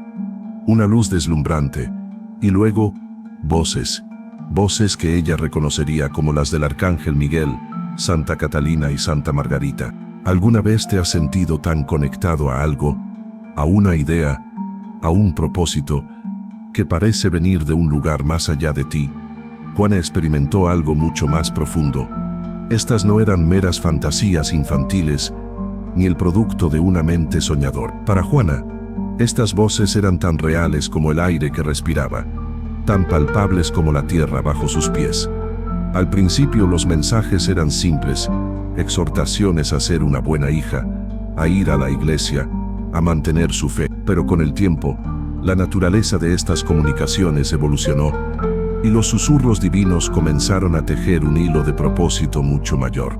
Las voces le hablaron de la desolación de Francia, de la interminable guerra de los 100 años que había sumido a su amado país en la ruina y el caos. Le revelaron que ella, una humilde campesina sin educación militar ni experiencia en la corte, había sido elegida por Dios para una misión sagrada: expulsar a los ingleses de suelo francés y coronar al delfín, Carlos, como el legítimo rey de Francia en Reims. ¿Te imaginas la carga, la incomprensión que esto podría generar en una joven?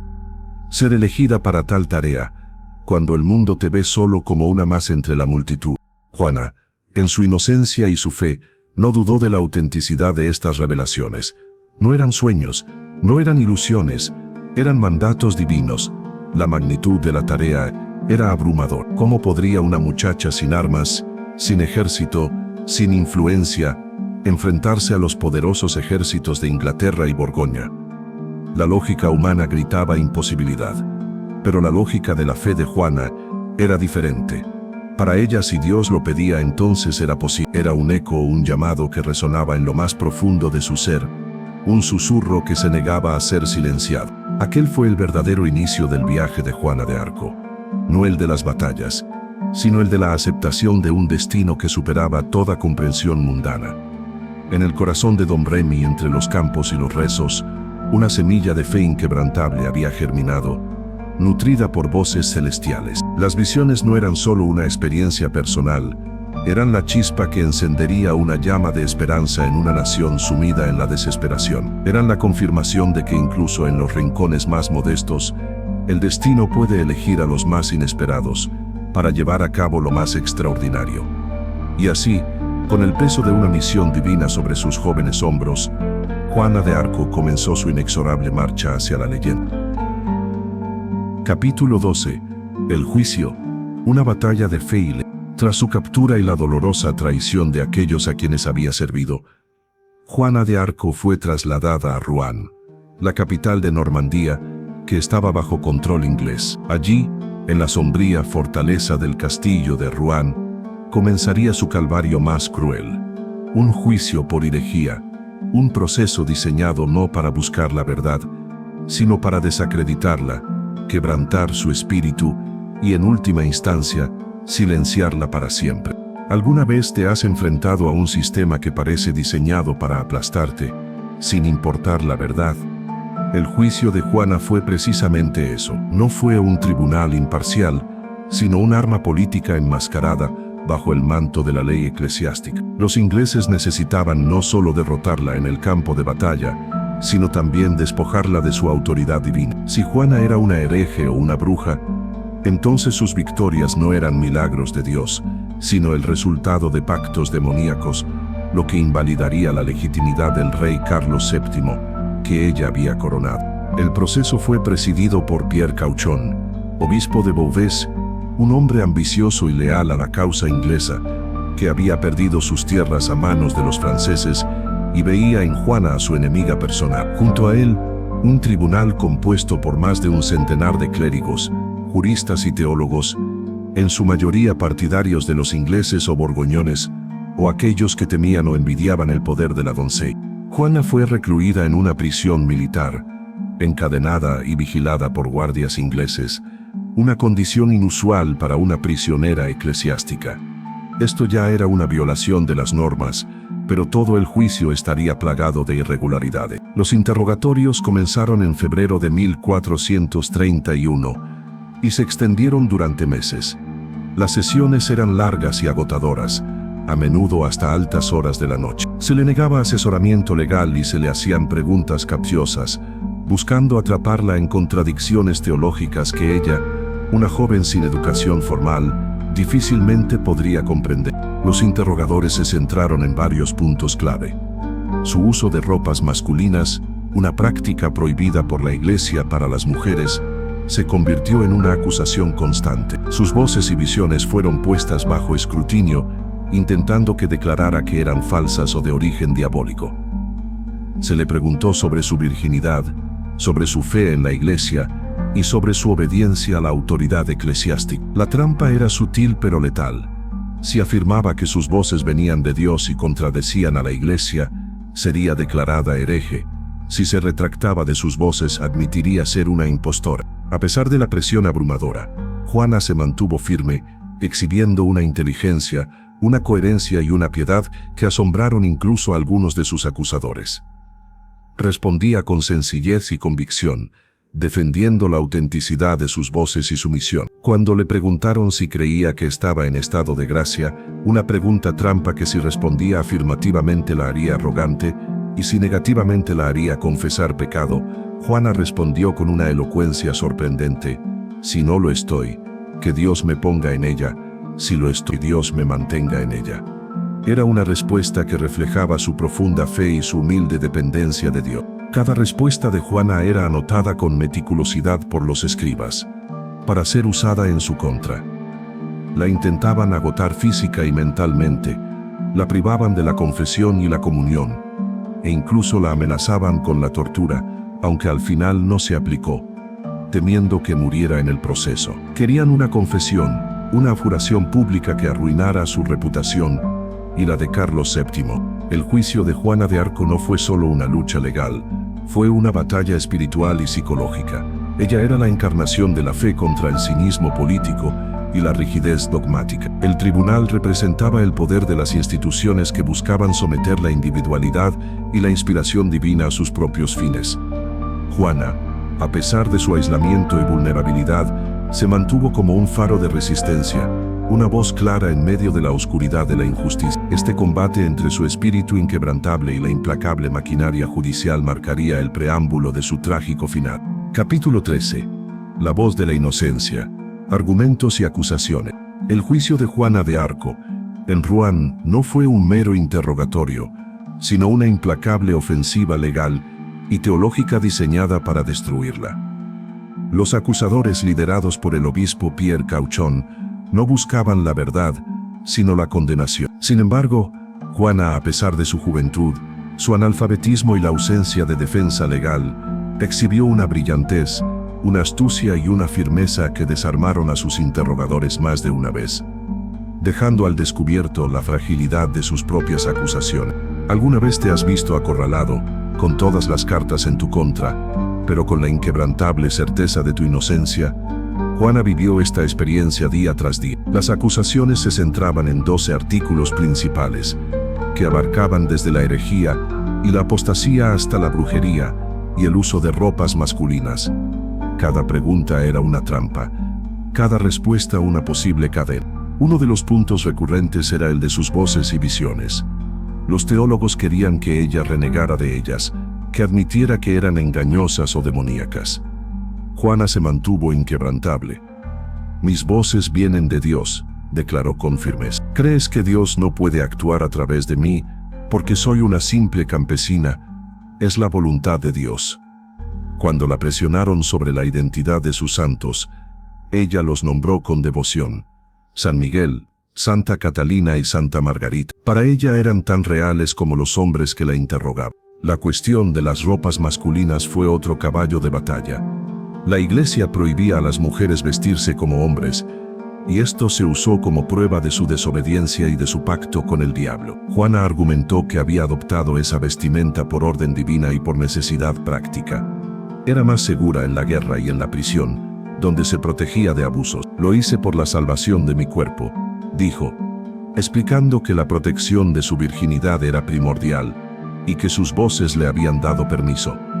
Para ella, su vestimenta era funcional y sagrada, no una rebelión contra la fe. Los interrogadores también intentaron que se sometiera incondicionalmente a la Iglesia militante, es decir, a la autoridad de los hombres de la Iglesia en la tierra, incluyendo al tribunal. Esta era la trampa más astuta. Si Juana se negaba, sería hereje por desobedecer a la Iglesia. Si se sometía sin reservas, estaría negando la validez de sus propias voces y la autoridad de Dios, que para ella estaban por encima de la de los hombres. Juana respondió con una distinción profunda: «Soy una buena cristiana y deseo someterme a la Iglesia, pero primero a Dios, de quien recibo mis órdenes». Distinguía entre la Iglesia celestial, a la que era fiel, y los hombres de la Iglesia en la tierra, a quienes consideraba falibles y en su caso injustos. Esta respuesta, una prueba de su inteligencia intuitiva y su profunda teología personal, frustró a sus acusadores. Era una mujer de una fe sencilla, pero con una lógica inquebrantable. Su piedad no era una obediencia ciega a la autoridad terrenal, sino una sumisión directa a la voluntad divina tal como la experimentaba. A pesar de su elocuencia y coherencia, el tribunal no estaba dispuesto a absolverla. Las actas del juicio, redactadas con un sesgo claro, se manipularon para presentarla de la peor manera posible. Se omitieron sus respuestas más convincentes y se destacaron cualquier ambigüedad. La intentaron coaccionar, la sometieron a humillaciones públicas y la amenazaron con la tortura, con la esperanza de quebrantar su voluntad. Pero el espíritu de Juana era indomable. Aunque era una prisionera encadenada, su voz no fue silenciada. Sus argumentos, simples y directos, resonaban con la verdad de su experiencia. Se negó a confesar crímenes que no había cometido, a retractarse de las visiones que eran el cimiento de su ser. Cada respuesta, cada negativa a ceder, era una pequeña victoria personal en una batalla que sabía que estaba predestinada a perder. El tribunal quería un cisne negro, pero Juana era un lirio blanco, inmaculado en su convicción. La confrontación entre la fe inquebrantable de una joven y el poder manipulador de un tribunal político y religioso fue desgarradora. Juana de Arco, la voz de la inocencia, se mantuvo firme, una roca en medio de una tormenta de acusaciones. Su resistencia no era solo por su propia vida, sino por la verdad de su misión y la legitimidad del rey a quien había ayudado a coronar.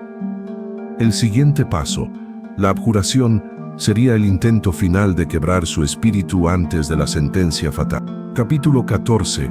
Abjuración y retractación. La lucha del espíritu.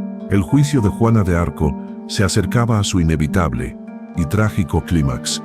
A pesar de su inquebrantable fe y sus respuestas ingeniosas, el tribunal, decidido a obtener una confesión, no cejaba en su empeño. La presión sobre Juana alcanzó su punto más álgido cuando se la enfrentó a la amenaza directa de la hoguera. Los ingleses y sus aliados querían no solo matarla, sino desacreditarla, forzándola a una abjuración pública que la despojara de su legitimidad divina y manchara el nombre de Carlos VII.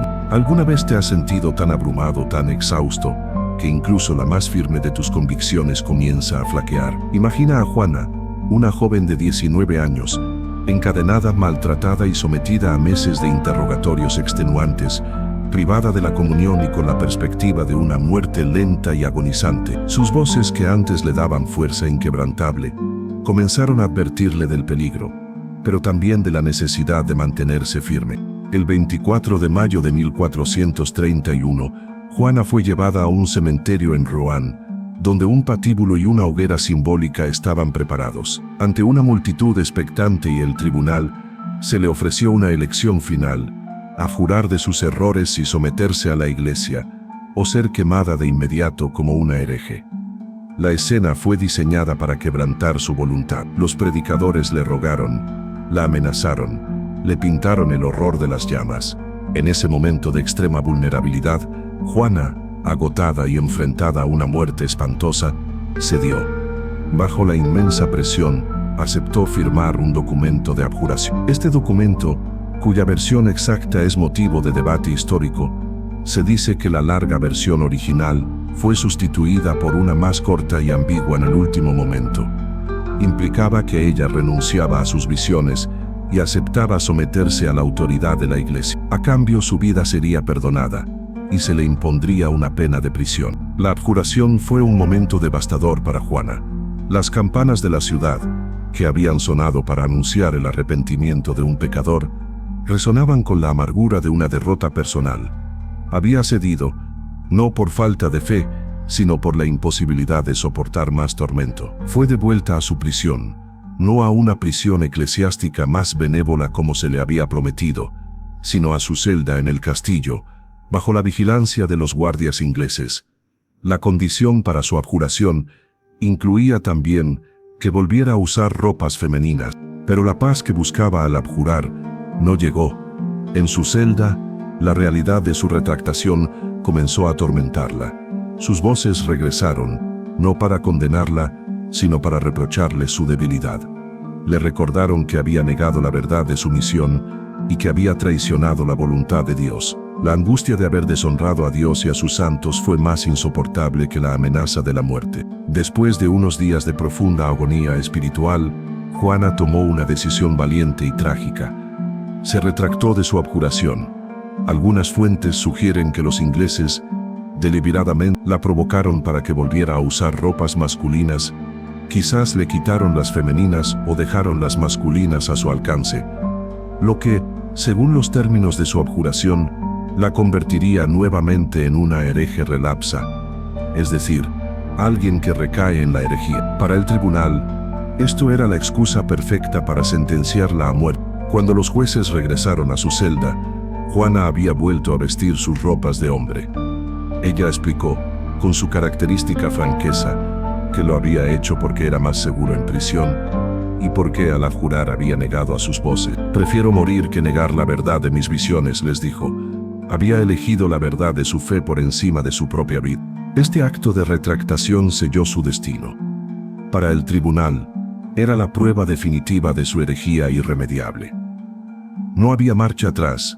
Había desafiado la autoridad de la Iglesia y había vuelto a sus errores. La abjuración, que había sido diseñada para desacreditarla, terminó por convertirse en el catalizador de su martirio. Juana de Arco había luchado su última batalla en el claustro de su propia conciencia y había salido victoriosa en espíritu, aunque condenada a una muerte terrenal. La hoguera de Rouen la esperaba, pero su legado se forjaría en las llamas de su inquebrantable fe. Capítulo 15. La hoguera de Rouen. El sacrificio final. El 30 de mayo de 1431, las campanas de Rouen sonaron no para celebrar una victoria, sino para anunciar un acto de inmensa tragedia. En la plaza del Vieux Marché, en el corazón de la ciudad, se había erigido una hoguera, y una multitud, que incluía tanto curiosos como clérigos y soldados ingleses, se había congregado para presenciar el destino final de Juana de Arco. La doncella que había infundido esperanza en Francia y terror en sus enemigos, estaba a punto de ser silenciada para siempre. Puedes sentir la frialdad de ese día, el peso de la injusticia en el aire. Juana fue vestida con una larga túnica blanca, el atuendo que se daba a los herejes para su ejecución. Se le puso una mitra con la inscripción «Hereje relapsa apóstata idólatra». El obispo Pierre Cauchon y el resto del tribunal la esperaban. Ella había sido condenada, no por sus crímenes, sino por la conveniencia política y la intransigencia teológica de sus enemigos. Mientras la llevaban a la plaza, Juana se mantuvo serena, aunque las lágrimas corrían por sus mejillas. Pidió un crucifijo, y un soldado inglés, con un gesto de piedad que contrastaba con la crueldad circundante, improvisó uno con 2 trozos de madera. Ella lo besó y lo sostuvo con fuerza contra su pecho. Para Juana, este era el último acto de fe, su unión con el sufrimiento de Cristo. Al llegar a la hoguera, un predicador inglés le leyó un sermón final, instándola a arrepentirse. Pero Juana no tenía nada de qué arrepentirse en su corazón, solo una fe inquebrantable en sus voces y en su misión. Antes de que las llamas la alcanzaran, perdonó a sus acusadores y verdugos, y pidió a sus voces que la consolaran. Su última petición fue que le mostraran una cruz alta, para poder verla mientras ardía. Un sacerdote se la acercó para que pudiera contemplarla hasta el último momento. Fue atada a un poste en el centro de la pira. Los leños secos se amontonaban a su alrededor. El verdugo encendió el fuego. El humo comenzó a ascender, y las llamas implacables envolvieron su cuerpo. Se dice que sus últimas palabras, pronunciadas con una voz clara a través del crepitar del fuego, fueron: «Jesús, Jesús, Jesús, Jesús», clamó a su Salvador hasta el final, una declaración final de su devoción inquebrantable. La muerte de Juana de Arco fue un acto brutal, pero no logró lo que sus enemigos pretendían. Querían destruir su leyenda, convertirla en una nota al pie de página de la historia. Pero su martirio tuvo el efecto contrario. La visión de la joven doncella, quemada viva por su fe, impactó profundamente a muchos de los presentes, incluso a algunos de sus carceleros y verdugos. Se dice que un secretario inglés, testigo de la ejecución, exclamó: «Hemos quemado a una santa». Las cenizas de su cuerpo fueron arrojadas al río Sena, para que no quedara ningún rastro de ella. Pero su espíritu ya se había elevado, inalcanzable para sus opresores. La noticia de su muerte se extendió por Europa, pero el fervor que había encendido en Francia no se extinguió con ella. De hecho, su sacrificio avivó aún más la llama del nacionalismo francés. Su muerte la convirtió en una mártir, un símbolo eterno de resistencia, de la voluntad de Dios y de la lucha contra la opresión. La campaña militar de Francia continuó, y aunque fue lenta y dolorosa, eventualmente los franceses, bajo el mando de Carlos VII, expulsarían a los ingleses de casi todo el territorio francés, poniendo fin a la Guerra de los 100 años. La victoria final llegó 20 años después de la muerte de Juana, en 1453, demostrando que su legado era mucho más profundo que cualquier batalla individual. El sacrificio de Juana de Arco en la hoguera no fue el final de su historia, sino el comienzo de su inmortalidad. Se convirtió en la patrona de Francia, un ícono de valentía, de fe inquebrantable y de la capacidad de un solo individuo para cambiar el curso de la historia. Su juicio fue revisado póstumamente en 1456 y fue absuelta de todos los cargos, declarada inocente y mártir. Finalmente, en 1920, fue canonizada por la Iglesia Católica como Santa Juana de Arco, la doncella de Orleans. Su historia, que comenzó con susurros divinos en un humilde pueblo, culminó en las llamas, pero de esas cenizas surgió una leyenda que sigue resonando a través de los siglos. Capítulo 16. El silencio de los 100 años. Francia sin su luz. La columna de humo que se elevó desde la plaza del Vieux Marché en Rouen, el 30 de mayo de 1430. Y uno no solo dispersó las cenizas de Juana de Arco, sino que también pareció sumir a Francia en un silencio opresivo. Era el silencio de un reino que acababa de presenciar el sacrificio de su heroína, más improbable, un silencio lleno de luto, pero también de una extraña quietud después del huracán de sus victorias. ¿Qué significaba la pérdida de la doncella para una nación que había depositado en ella toda su esperanza? La muerte de Juana no trajo la rendición de Francia, como esperaban los ingleses, pero tampoco una inmediata avalancha de venganza. Carlos VII, el rey a quien Juana había coronado y por quien había sacrificado su vida, permaneció notablemente silencioso. No hizo ningún intento significativo por rescatarla, y su reacción a su ejecución fue, para muchos, decepcionante. Esto, sin duda añadió una capa de amargura a la tragedia. El rey, ahora seguro en su trono, parecía haber olvidado a la mujer que lo había llevado allí. Su corte regresó a la cautela, prefiriendo la diplomacia y el desgaste a la audacia que Juana había encarnado. La guerra de los 100 años continuó, aunque el ritmo cambió. Los ingleses, privados de su principal ventaja militar, que era el pánico que infundían y la desmoralización francesa, intentaron reafirmar su dominio. Coronaron a su joven rey, Enrique VI, también en París, para contrarrestar la coronación de Carlos VII en Reims. Pero el daño ya estaba hecho. La mística de Juana había transformado la guerra de una mera disputa territorial a una lucha por la independencia francesa, un conflicto entre el bien y el mal, la voluntad de Dios y la tiranía extranjera. La ausencia de Juana fue palpable en el campo de batalla, pero su legado ya estaba germinando en el corazón del pueblo francés. Las tácticas militares francesas volvieron a ser más convencionales, pero el espíritu que ella había infundido perduró. Se había roto el hechizo de invencibilidad inglés, y la moral de las tropas francesas, aunque ya sin el brillo de la doncella, estaba fundamentalmente alterada. Ahora creían que la victoria era posible. Habían visto lo imposible hacerse. Los años que siguieron a la muerte de Juana fueron de un lento y doloroso avance para Francia. No hubo más milagros a gran escala, sino una progresión constante, batalla tras batalla, asedio tras asedio. La estrategia de Carlos VII se centró en reformar su ejército, profesionalizarlo y dotarlo de una artillería eficaz. Los avances tecnológicos en cañones, irónicamente, jugarían un papel clave en las victorias finales francesas, muy diferente de la dependencia en la inspiración divina que Juana había representado.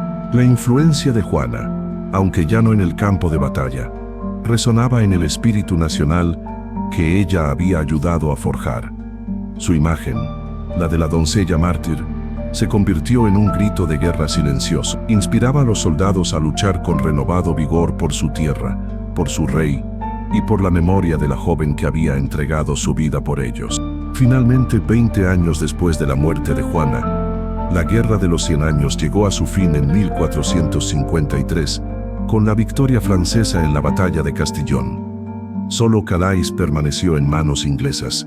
Francia había expulsado a sus invasores. Carlos VII, el rey de Bourges que había sido coronado gracias a Juana, ahora era el indiscutible monarca de una Francia unificada y en gran parte liberada.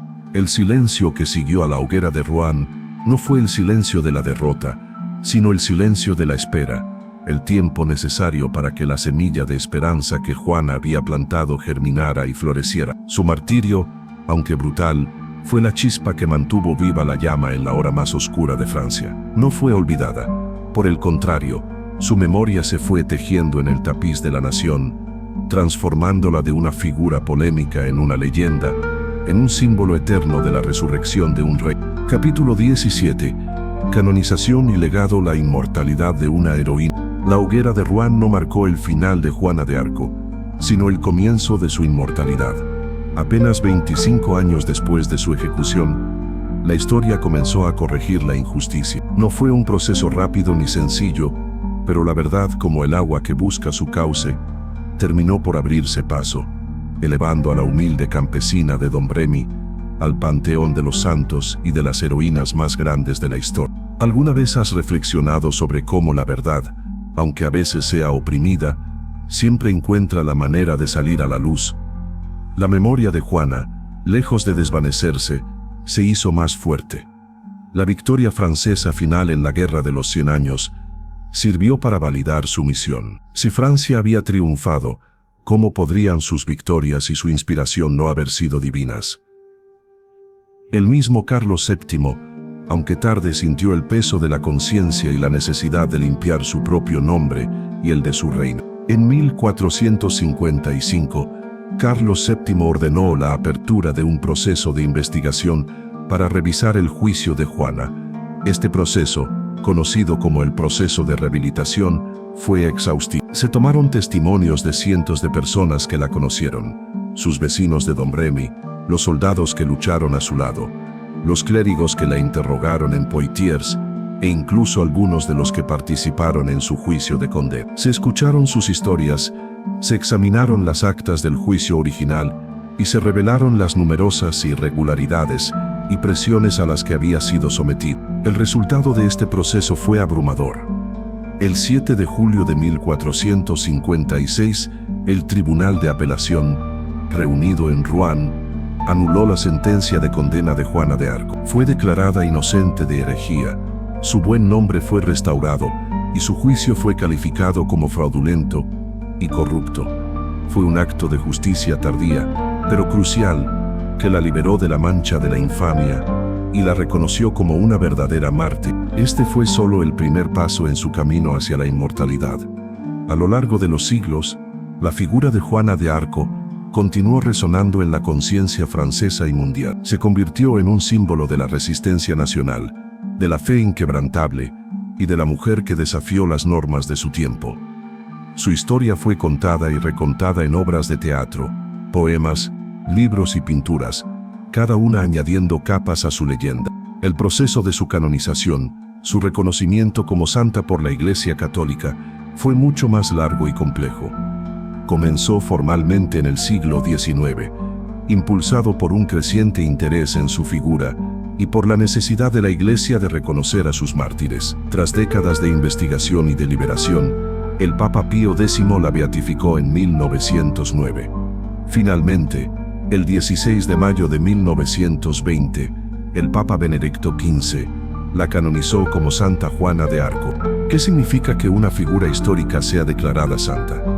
Significa que la Iglesia reconoce su vida como un ejemplo de virtud heroica y que su intercesión ante Dios es poderosa. Para Francia, su canonización fue una reafirmación de su identidad espiritual y nacional, un recordatorio de que su destino estaba ligado a la providencia divina, y que incluso en los momentos más oscuros, la fe de una sola alma podía iluminar el camino.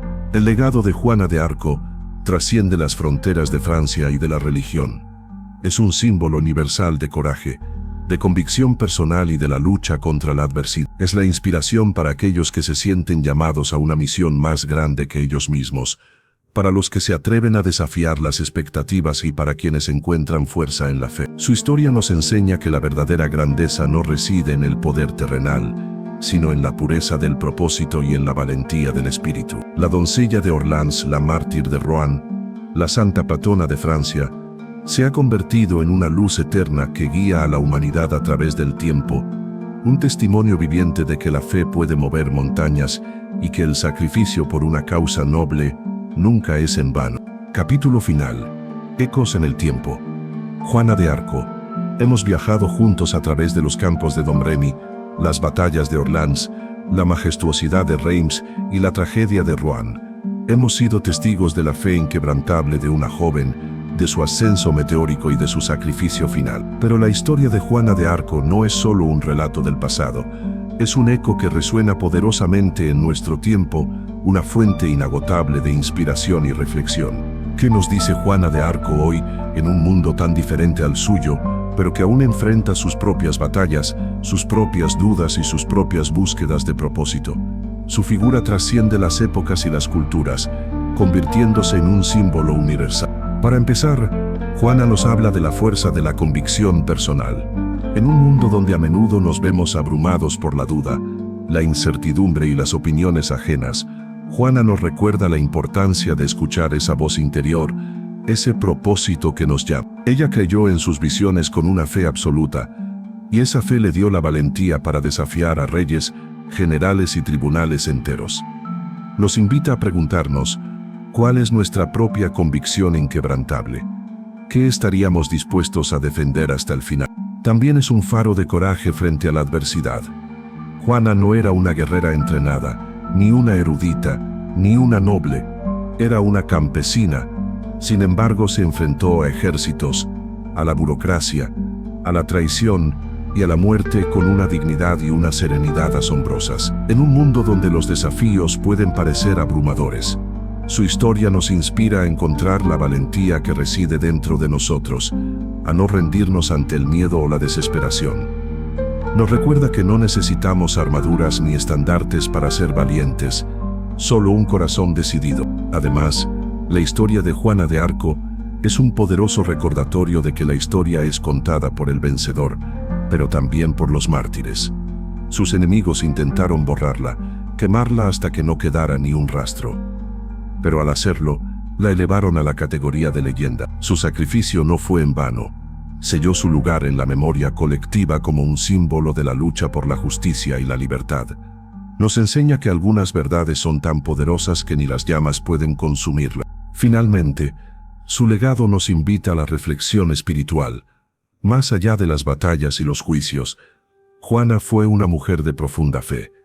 Sus voces eran el centro de su existencia, su guía inquebrantable. En una época de escepticismo, su historia nos impulsa a considerar el poder de la creencia, la conexión entre lo terrenal y lo divino, y la posibilidad de que lo extraordinario pueda manifestarse en las vidas más ordinarias. Nos invita a buscar el sentido, el propósito y el misterio en nuestras propias existencias. El eco de Juana de Arco sigue resonando en cada persona que se atreve a soñar con un mundo mejor, en cada alma que busca la verdad, y en cada corazón que encuentra la fuerza a levantarse frente a la injusticia.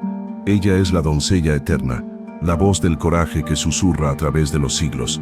Y así, mientras las historias de antaño se disuelven en el suave abrazo de la noche, te invito a llevar contigo la sabiduría de Juana de Arco. Permite que su coraje te inspire, que su fe te fortalezca y que su espíritu te acompañe en tus propios sueños.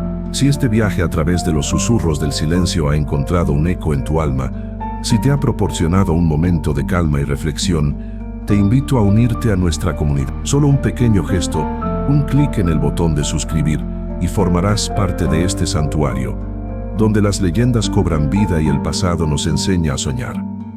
Que la paz de estas historias te acompañe y que encuentres en ellas la serenidad para un sueño reparador. Hasta la próxima vez, viajeros de la historia y del silencio.